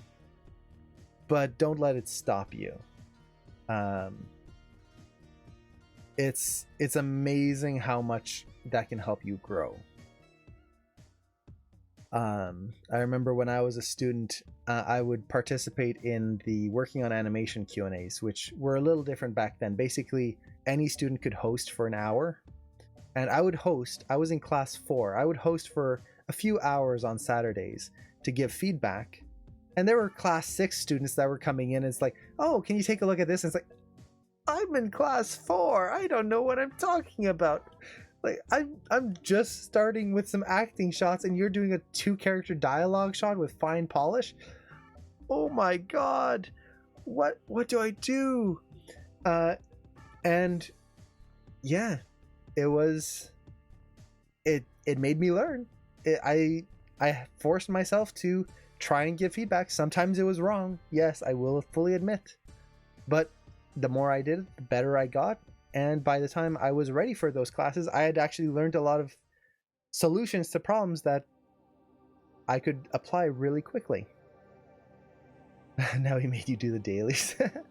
Yes, that was a long time ago. That was a very long time ago when those classes were in there. So let's take a look at my animation here. Let's see, I don't know if the cached playback will work here. I don't think I'll quite have enough cache for it. Yeah, for some reason it doesn't want to work for me today. So let's take a look at this. Now, a lot of this is going to be not right. I will say that right away. We haven't even looked at the shot at full speed yet. So I'm just going to kind of get a 3/4 here. And we'll see how the overall feel for the breath is going to be. Now, it's most likely going to be very, very wrong. That's fine.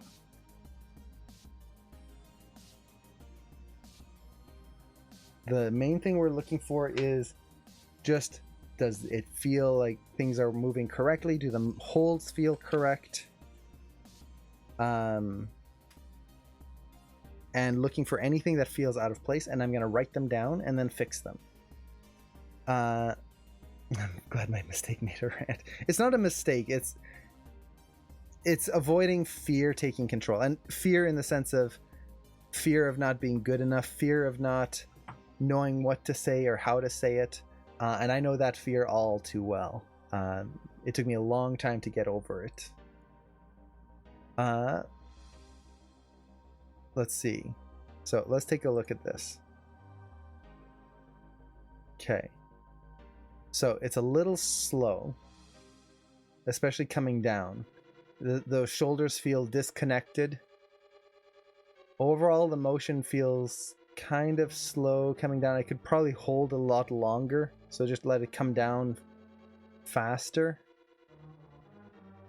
Really drag that nose, kind of hit that. You can see how the nose, it starts to drag right here, and then almost it leads the action here. So it's almost like it's dragging and then it's leading downwards. I don't want that.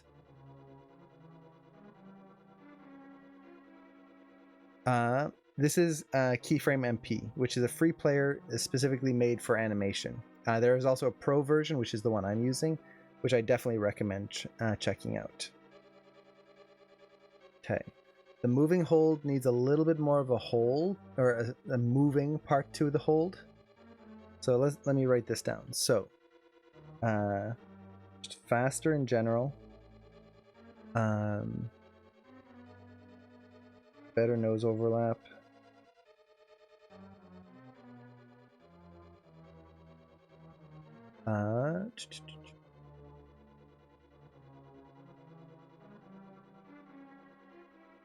Yeah. The nose overlap. Shoulders feel disconnected.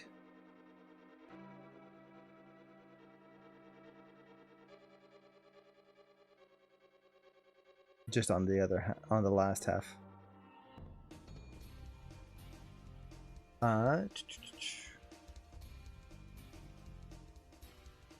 It kind of snaps out of the hold.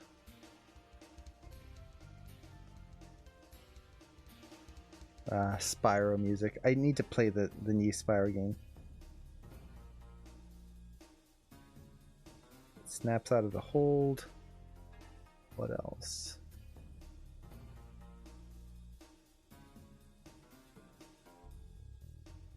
Let's tone down the RY of the shoulders.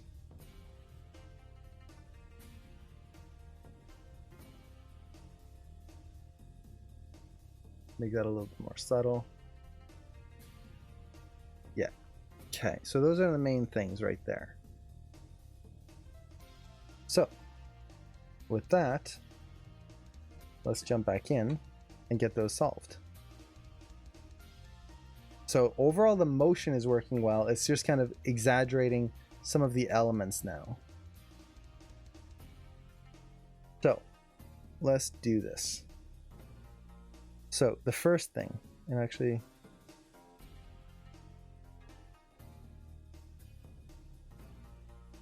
okay. Just a run cycle alone in the new Spyro is so much fun to look at. I know the animation in that game is so good.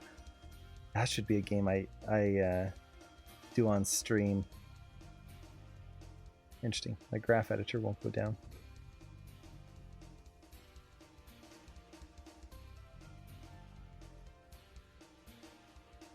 Interesting.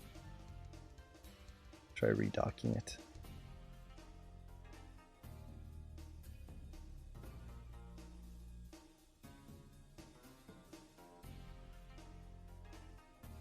Oop.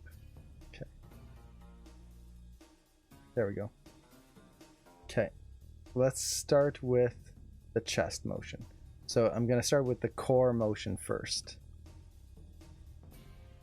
And basically what I need to do is I've still got the Play Blast running on my other computer. I need, just looking at the chest looks good on the way up, but then on the way down, it kind of feels too slow. So let's kind of push this a little bit more here, and maybe it kind of felt like it was popping out of that, popping out of the hold, so I'm going to push that a little longer there. Okay, a little faster there.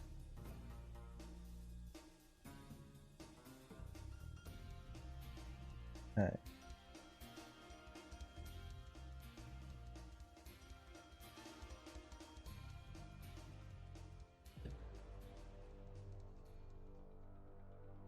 Let's take the hips here.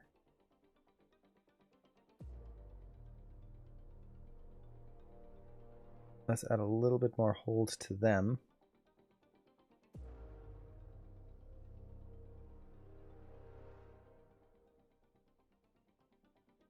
Just so it changes a little later.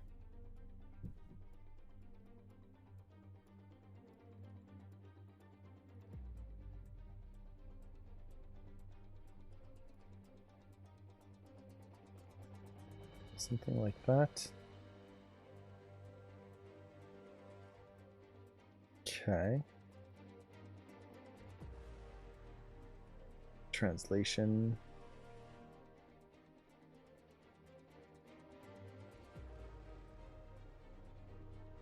Hold that a little bit more. Now, if you're using things like Animbot, this becomes a lot easier. So for example, if I want to add a little bit more ease right here at the beginning, I can just select these keys, use the ease tool. These ones. I don't want that last one. So just take these and then kind of push the ease like so. I'm not using plugins though for this. I want to show how you can do this without any plugins. Now, if you do have the plugin, definitely use it because it'll speed you up a lot.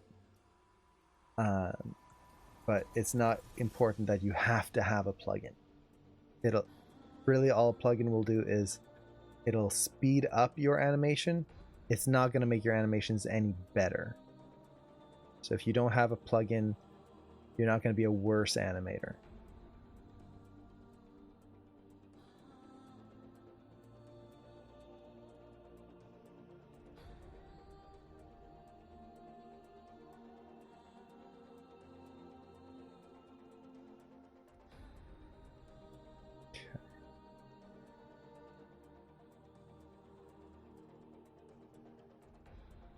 I think this needs to start going down faster here.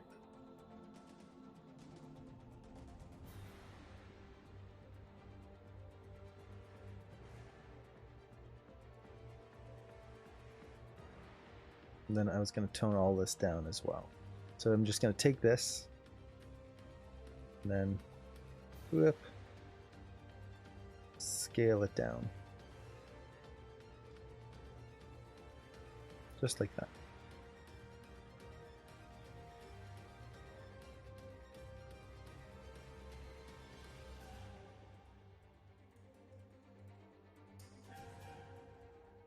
So something like this.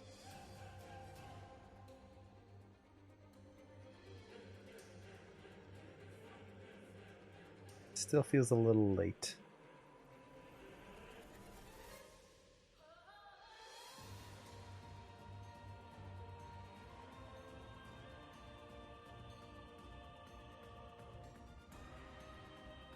I need to check out the Ace Combat series. There's really good music.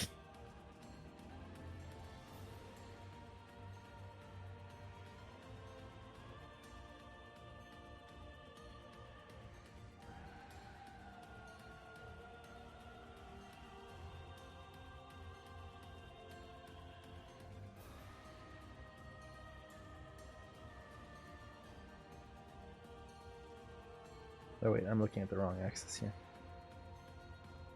That would help. Make sure you're looking at the right axis.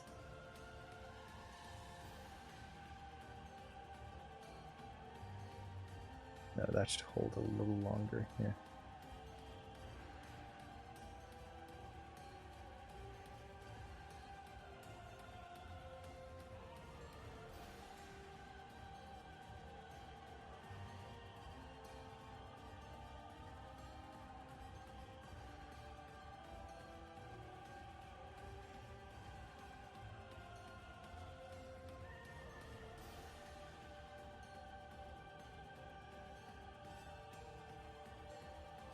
Okay, something like that.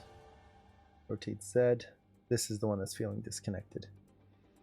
So right through here, it should drop a little faster. Have you ever listened to League of Legends music? I have, although not too much. I used to play League of Legends just on my own against bots. I never played it competitively. I'm not. I can't deal with that kind of gameplay where the team they're relying on you. No, I'm not that good of a player. Then let's arc this up a bit. Something like that.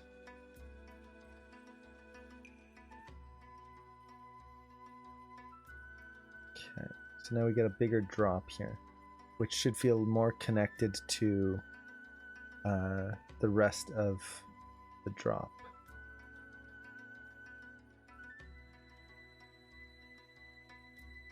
Okay.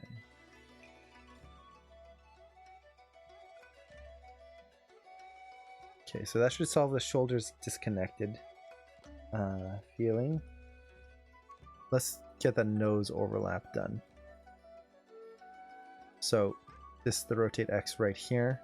Basically what's happening is as he's coming down here, his nose needs to drag up more so that we get that nice kind of whoosh, the whipping feeling.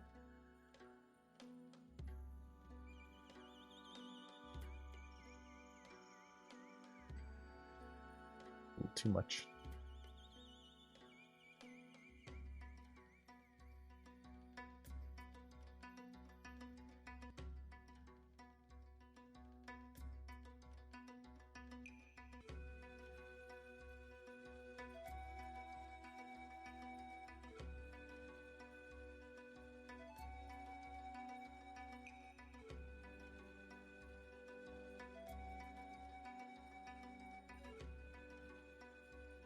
Okay.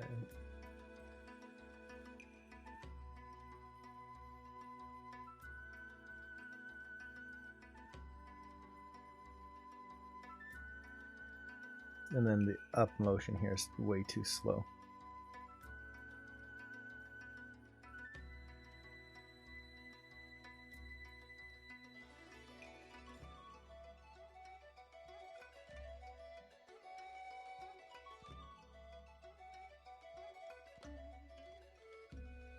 Something like that.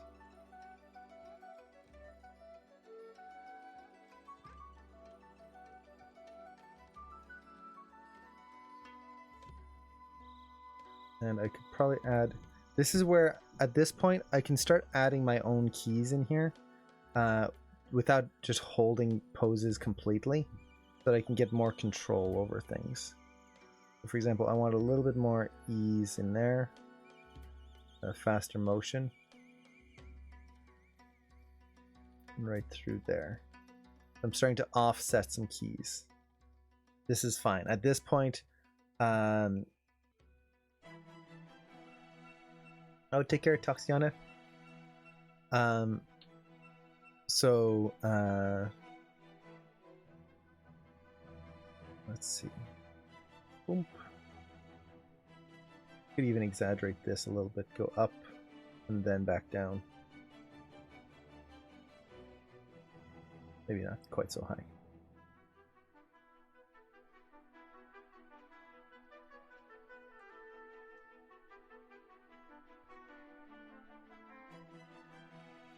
So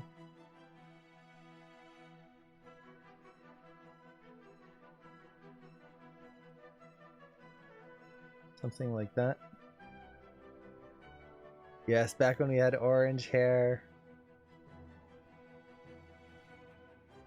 And then before that, back when we had long hair.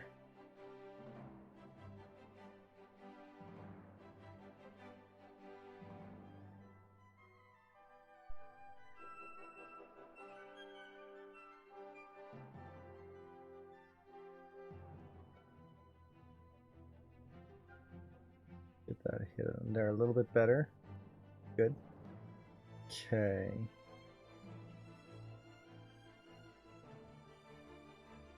I want to push the neck a little bit more as well.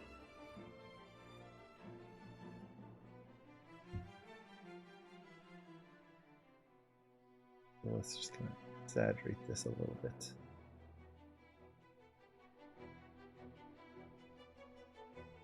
Okay. Now I'm going to take the neck and head, and I'm just going to offset their curves for the hold. A couple of frames.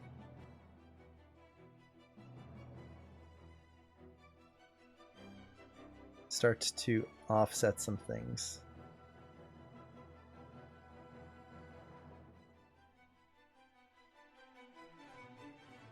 Okay. And then let's see. I need to make sure that the hold, there's a little bit more change going on. I'm going to take these.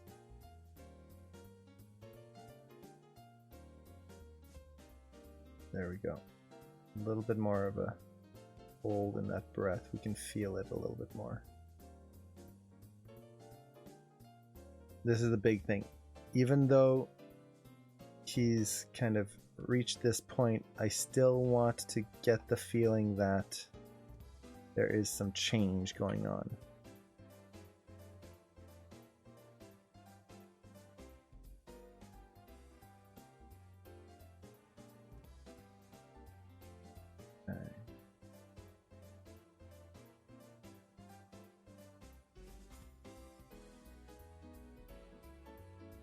So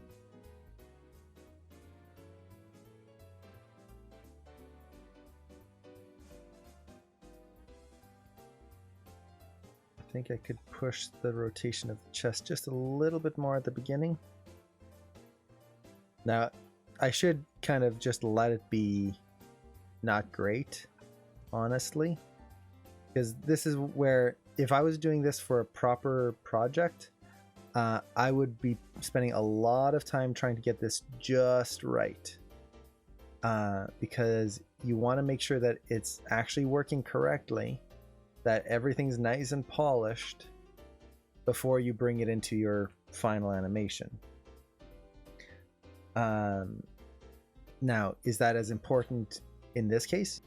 Not really, because A, it's a demo, and honestly, what I do want to show is a little bit more of the other elements here.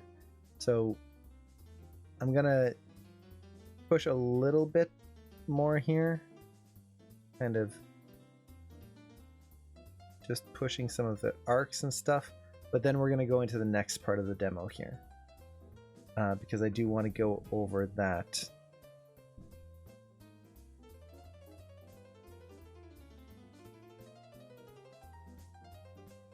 Okay.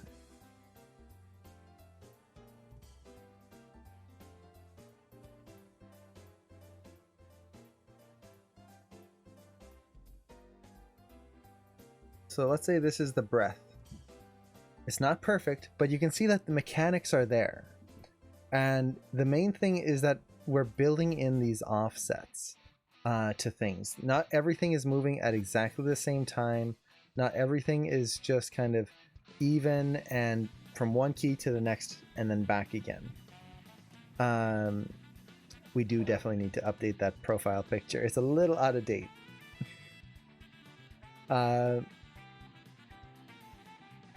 So we've got that.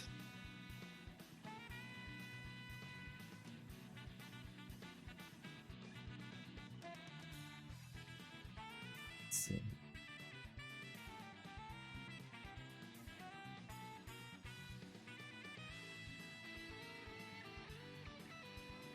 So something like that. We got that breath. Now, let's say it's polished. We're all good. We have that exactly the way we want. How do we use this? Well, let me save first. The first thing we need to do is we can't have a constraint on this neck anymore. That's not going to work correctly if we want to transfer this to other animations. This was good for building in our animation to get that breath in there in the first place, but now we don't want that. We want to have the chest control be the thing that is animated. This way it can transfer over correctly. So I'm going to take this control and I'm going to bake out the animation. So I'm going to go to Edit, Keys, Bake Simulation. And then let's bake this. We'll reset these settings. And we're going to we'll try a smart bake. See what we get.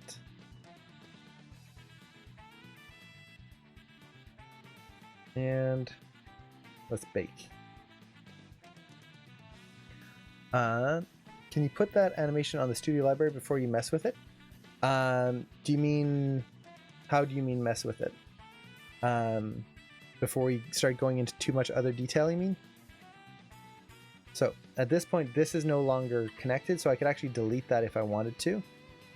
And now we still have the same animation, but now this control is actually the one that's animated. And I might just double check that my tangents are correct here. There were a few in linear. So there we go. There's our animation. So from here, what I can do is I can select all my controls. Typically, I would just select the ones that I animated. So that would be the cog for the breath, the IK hip, this sculpt control, IK chest, shoulders, neck, and head. So those are all the controls that I use for this. I could technically select everything, but there's really no point in selecting things that you don't need. From here, let's open up Studio Library.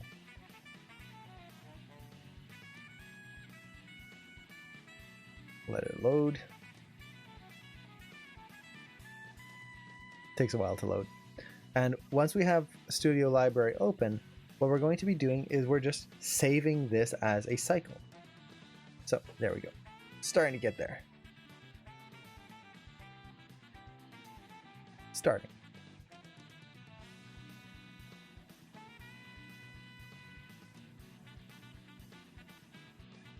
Okay, there we go. So I'm going to create a new custom folder here. I'm going to create a animation in here. So this is going to be breath idle. And we're going to go from frame 1 to 100. And let's get a snapshot of this. Now I should have framed it up beforehand, but we'll see. We'll see what we get. It's probably going to be very far away. So what it's doing here is it's basically just play blasting the shot and putting it into the capture window right here. Now I should mention Studio Library is a free... Do I have a command for it? I don't, but I should. It's a free plugin for Maya. So there we go. There's our breath cycle right in there. I would have wanted it to be really close so we could see the details in there. But we have it saved out. Now I can hit save. And this is going to save out that animation into something that we can bring into any other scene that we want. So like, let's say you're animating a fight scene. You can take this breath animation, put it in Studio Library, then plug this breath into your fight scene and just exaggerate it. Exactly. So now we have this animation that we can drop into any other scene that we want. Basically, we just, boop, done. There's our breath. You can easily get all of this animation into any scene. Now, the key with this is that you would want to add it to an animation layer. So, trying to think what the best way to show this would be. Let's... Do I have any scenes that have existing animation that I did with Jules? I don't think I do. None that open up anyway.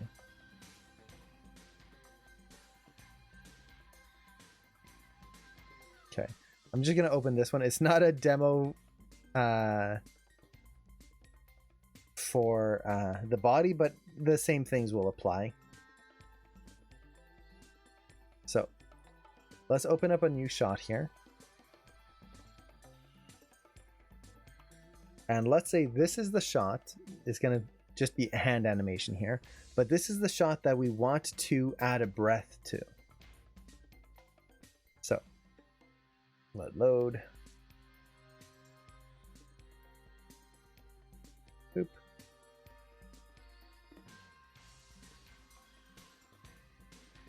Okay. So, we've got this thing here. Basically, it's animation of an arm. And let's say for some reason we want to add a breath to this. Let's say this is just the shot we are going to animate. So what I would do is, first of all, let's create a new animation layer. Now, to create an animation layer, you can select all the controls you want in the animation layer and then hit this button right here. This will create a new animation layer and add the selected objects in there. Or you could just create a blank animation layer with this button. But there's our animation layer. Let's call it breath layer. And then I'm going to select all the controls I need. So let's make sure I turn on the free spine controls. And we're going to have the cog, the IK, free spine, neck, head, and then shoulders. Okay. Let's right click on breath layer and add selected objects. Basically what this means is on top of any animation that we currently have on this layer here. So let's add just a very simple, it'd be terrible. I'm gonna add some up and down on the hips here.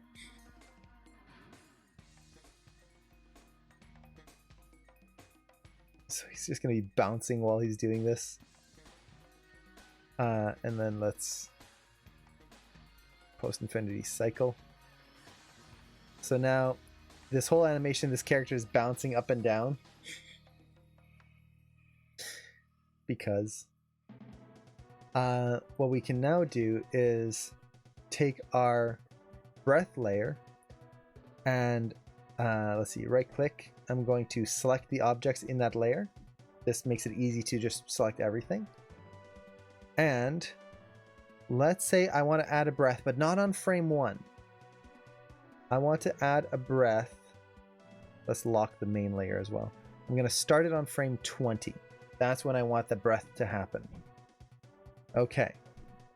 So let's open up our studio library. Here it is. Now, when you paste this in, right there it says current time.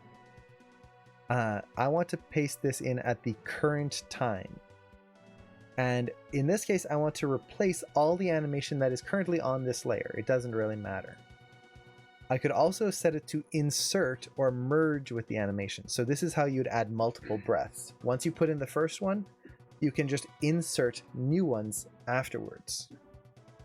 So let's try to apply that. Let's just do this. Apply. Well, look at that. There's our whole breath. And for some reason, it scaled up his head. Weirdly enough. Yeah, that's why. So the reason why it scaled up his head is that the master scale had been scaled on the original. And then, so had the follow line. So you'll notice that it gets multiplied to 2. Because the first one was 1, the second one was 1. They get added together. Because right now, this breath layer is set to... if you go, let's see if I can show this here. Layers, it's always right behind my camera. So right click there, layer mode, additive, which means that 1 plus 1 is 2. So how do I solve this? Well, I don't need it to adjust my master scale or follow align. So I'm just going to take my breath layer, select these 2 attributes, and find out where it is. Remove from selected layers. Oop. There you go. Now those attributes are not being affected by my breath layer. Done. Now I could do the same thing with, for example, the cog here. I know that I'm not going to be animating anything. This breath layer is not affecting my translates or rotates. So why have them be in a layer? Right click, remove from selected layers. Done. This way I have only the controls that I need in the layer versus every single control ever. Same thing like follow a line here, don't need that, remove from selected. There we go. Now I can just focus on the curves I need. Maybe even remove translates of the head there. This will also make your scene run faster because you have less curves duplicated. So with that, on frame 20, we get to this point. And then he takes a breath. And then exhales. There you go. That's it. So now let's say we need to add another breath in here. So he's doing his pen spin, exhale.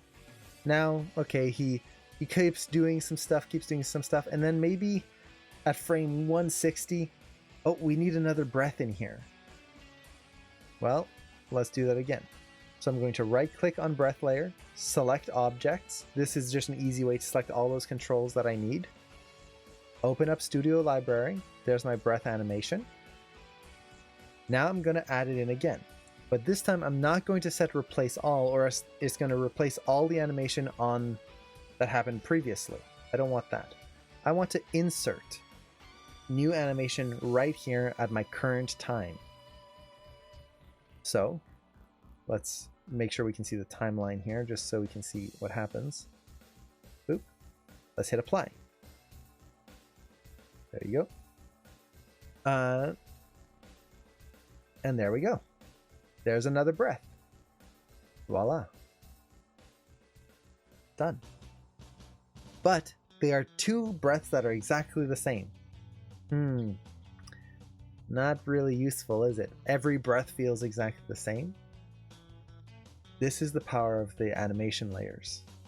Let's say we want the first breath to be smaller. We want it to just be a more subtle breath before he takes a deeper breath afterwards. With an animation layer, so let's go to the first full breath here. This is kind of the most extreme pose right here. There's this weight attribute. The weight of the layer determines how much it's adding into the current animation. If I wanted to, I could tone this down and maybe only do like 0.3. So now, and let's actually, I'm going to remove the animation here on his hips, the up and down, just to keep this simple so we can see the true breath animation. So now this first breath, as he breathes in, is just smaller compared to the breath over here, which is bigger. Well, technically not yet, because right now we just set the weight down. So let's say this first one, let's make it 0.2. We want it to be that much smaller. So once I do that, let's set a key. Just hit the K button right there. That keys the weight of the layer. Now, for some reason, it should be turning red there.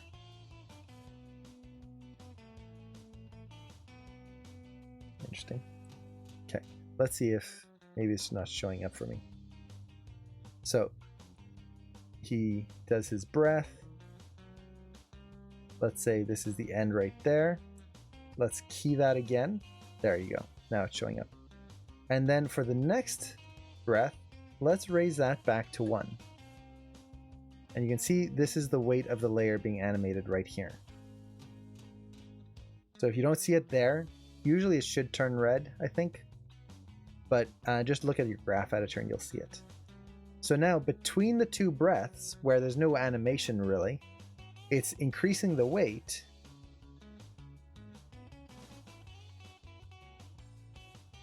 And then this next breath is bigger. So now we have a little breath. I. And then big sigh. There you go. We've animated 2 breaths using the same animation, but made it different. And we could even push it further. What if the second breath has to be faster? Maybe, or maybe let's say the first breath, since it's shallower. Let's say we need it to be just a little bit faster. Well, what I can do is let's select all of our objects here. Find our animation for the breath.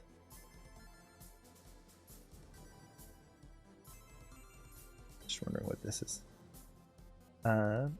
So all our animation for the breath right here. I'm going to select all my keys.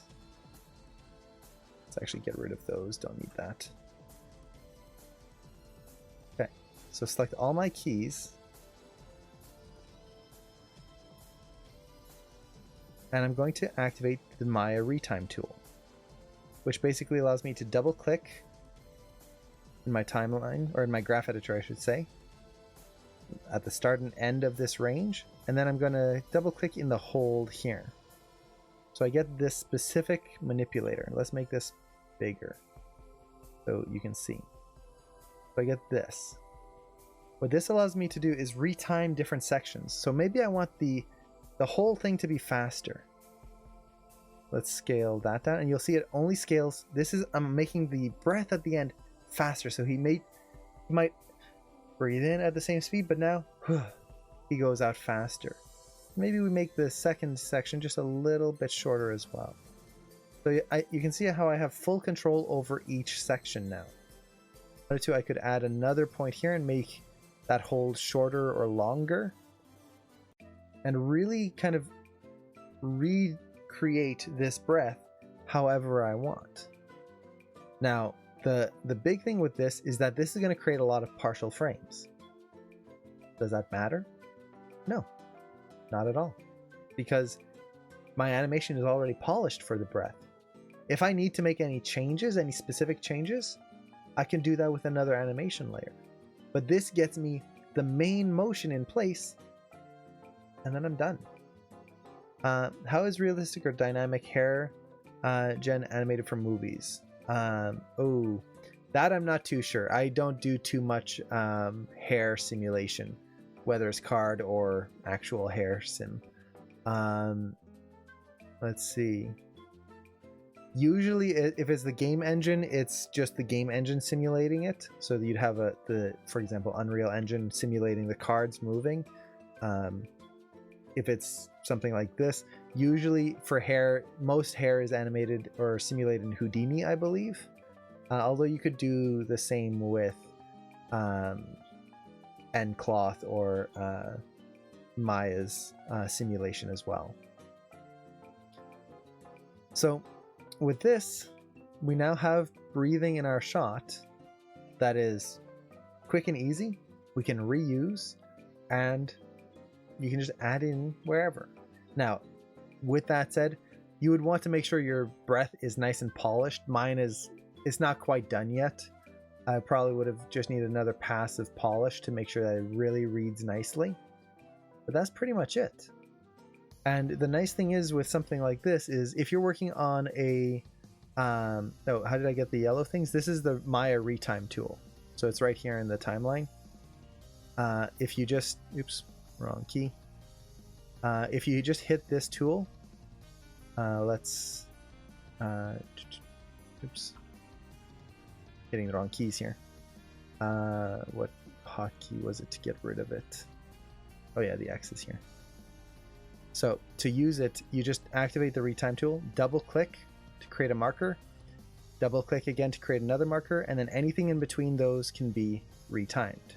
And you'll see it adjusts all the animation before and after as well. So I can make that really short, and it drags everything. If you double click again, now you can retime just this section in the middle. You can retime again here, so maybe like that. It's really powerful. It's a great retiming tool. But in terms of the animation here, if you have a project where you know that you're going to be animating a lot of breath, maybe it's a really long shot and you want the character to be breathing in that shot, but you don't want to have to animate every single breath through the entire thing. What you can do is just animate one default, slightly exaggerated breath, and then bring it into Maya, or save it out as a animation, and then just pepper it in wherever you need and make little adjustments here and there. But then you can populate an entire shot. It could be 1,000 frame shot with breaths in minutes. The most time consuming thing will be creating that first breath, but then that's it. After that, you're good. And you could do this, like, you could, if you know you're going to be working on a big project, maybe a short film or like a movie potentially, you could make breaths, a bunch of breath cycles. You could make a big sigh. You could make quick breathing, kind of hyperventilated breathing, like just that really fast breath. Done. And you can just populate it in your scene wherever you need. And like we talked about at the beginning, we don't need breathing everywhere. Sometimes when characters are talking or speaking or doing stuff, they're not really taking big, deep breaths. They're breathing as they're talking. Other times they might be really concentrating, so they're not really breathing that deeply. But every once in a while, it's nice to pepper in a slightly deeper breath that's visible to the audience. It makes the characters feel more alive.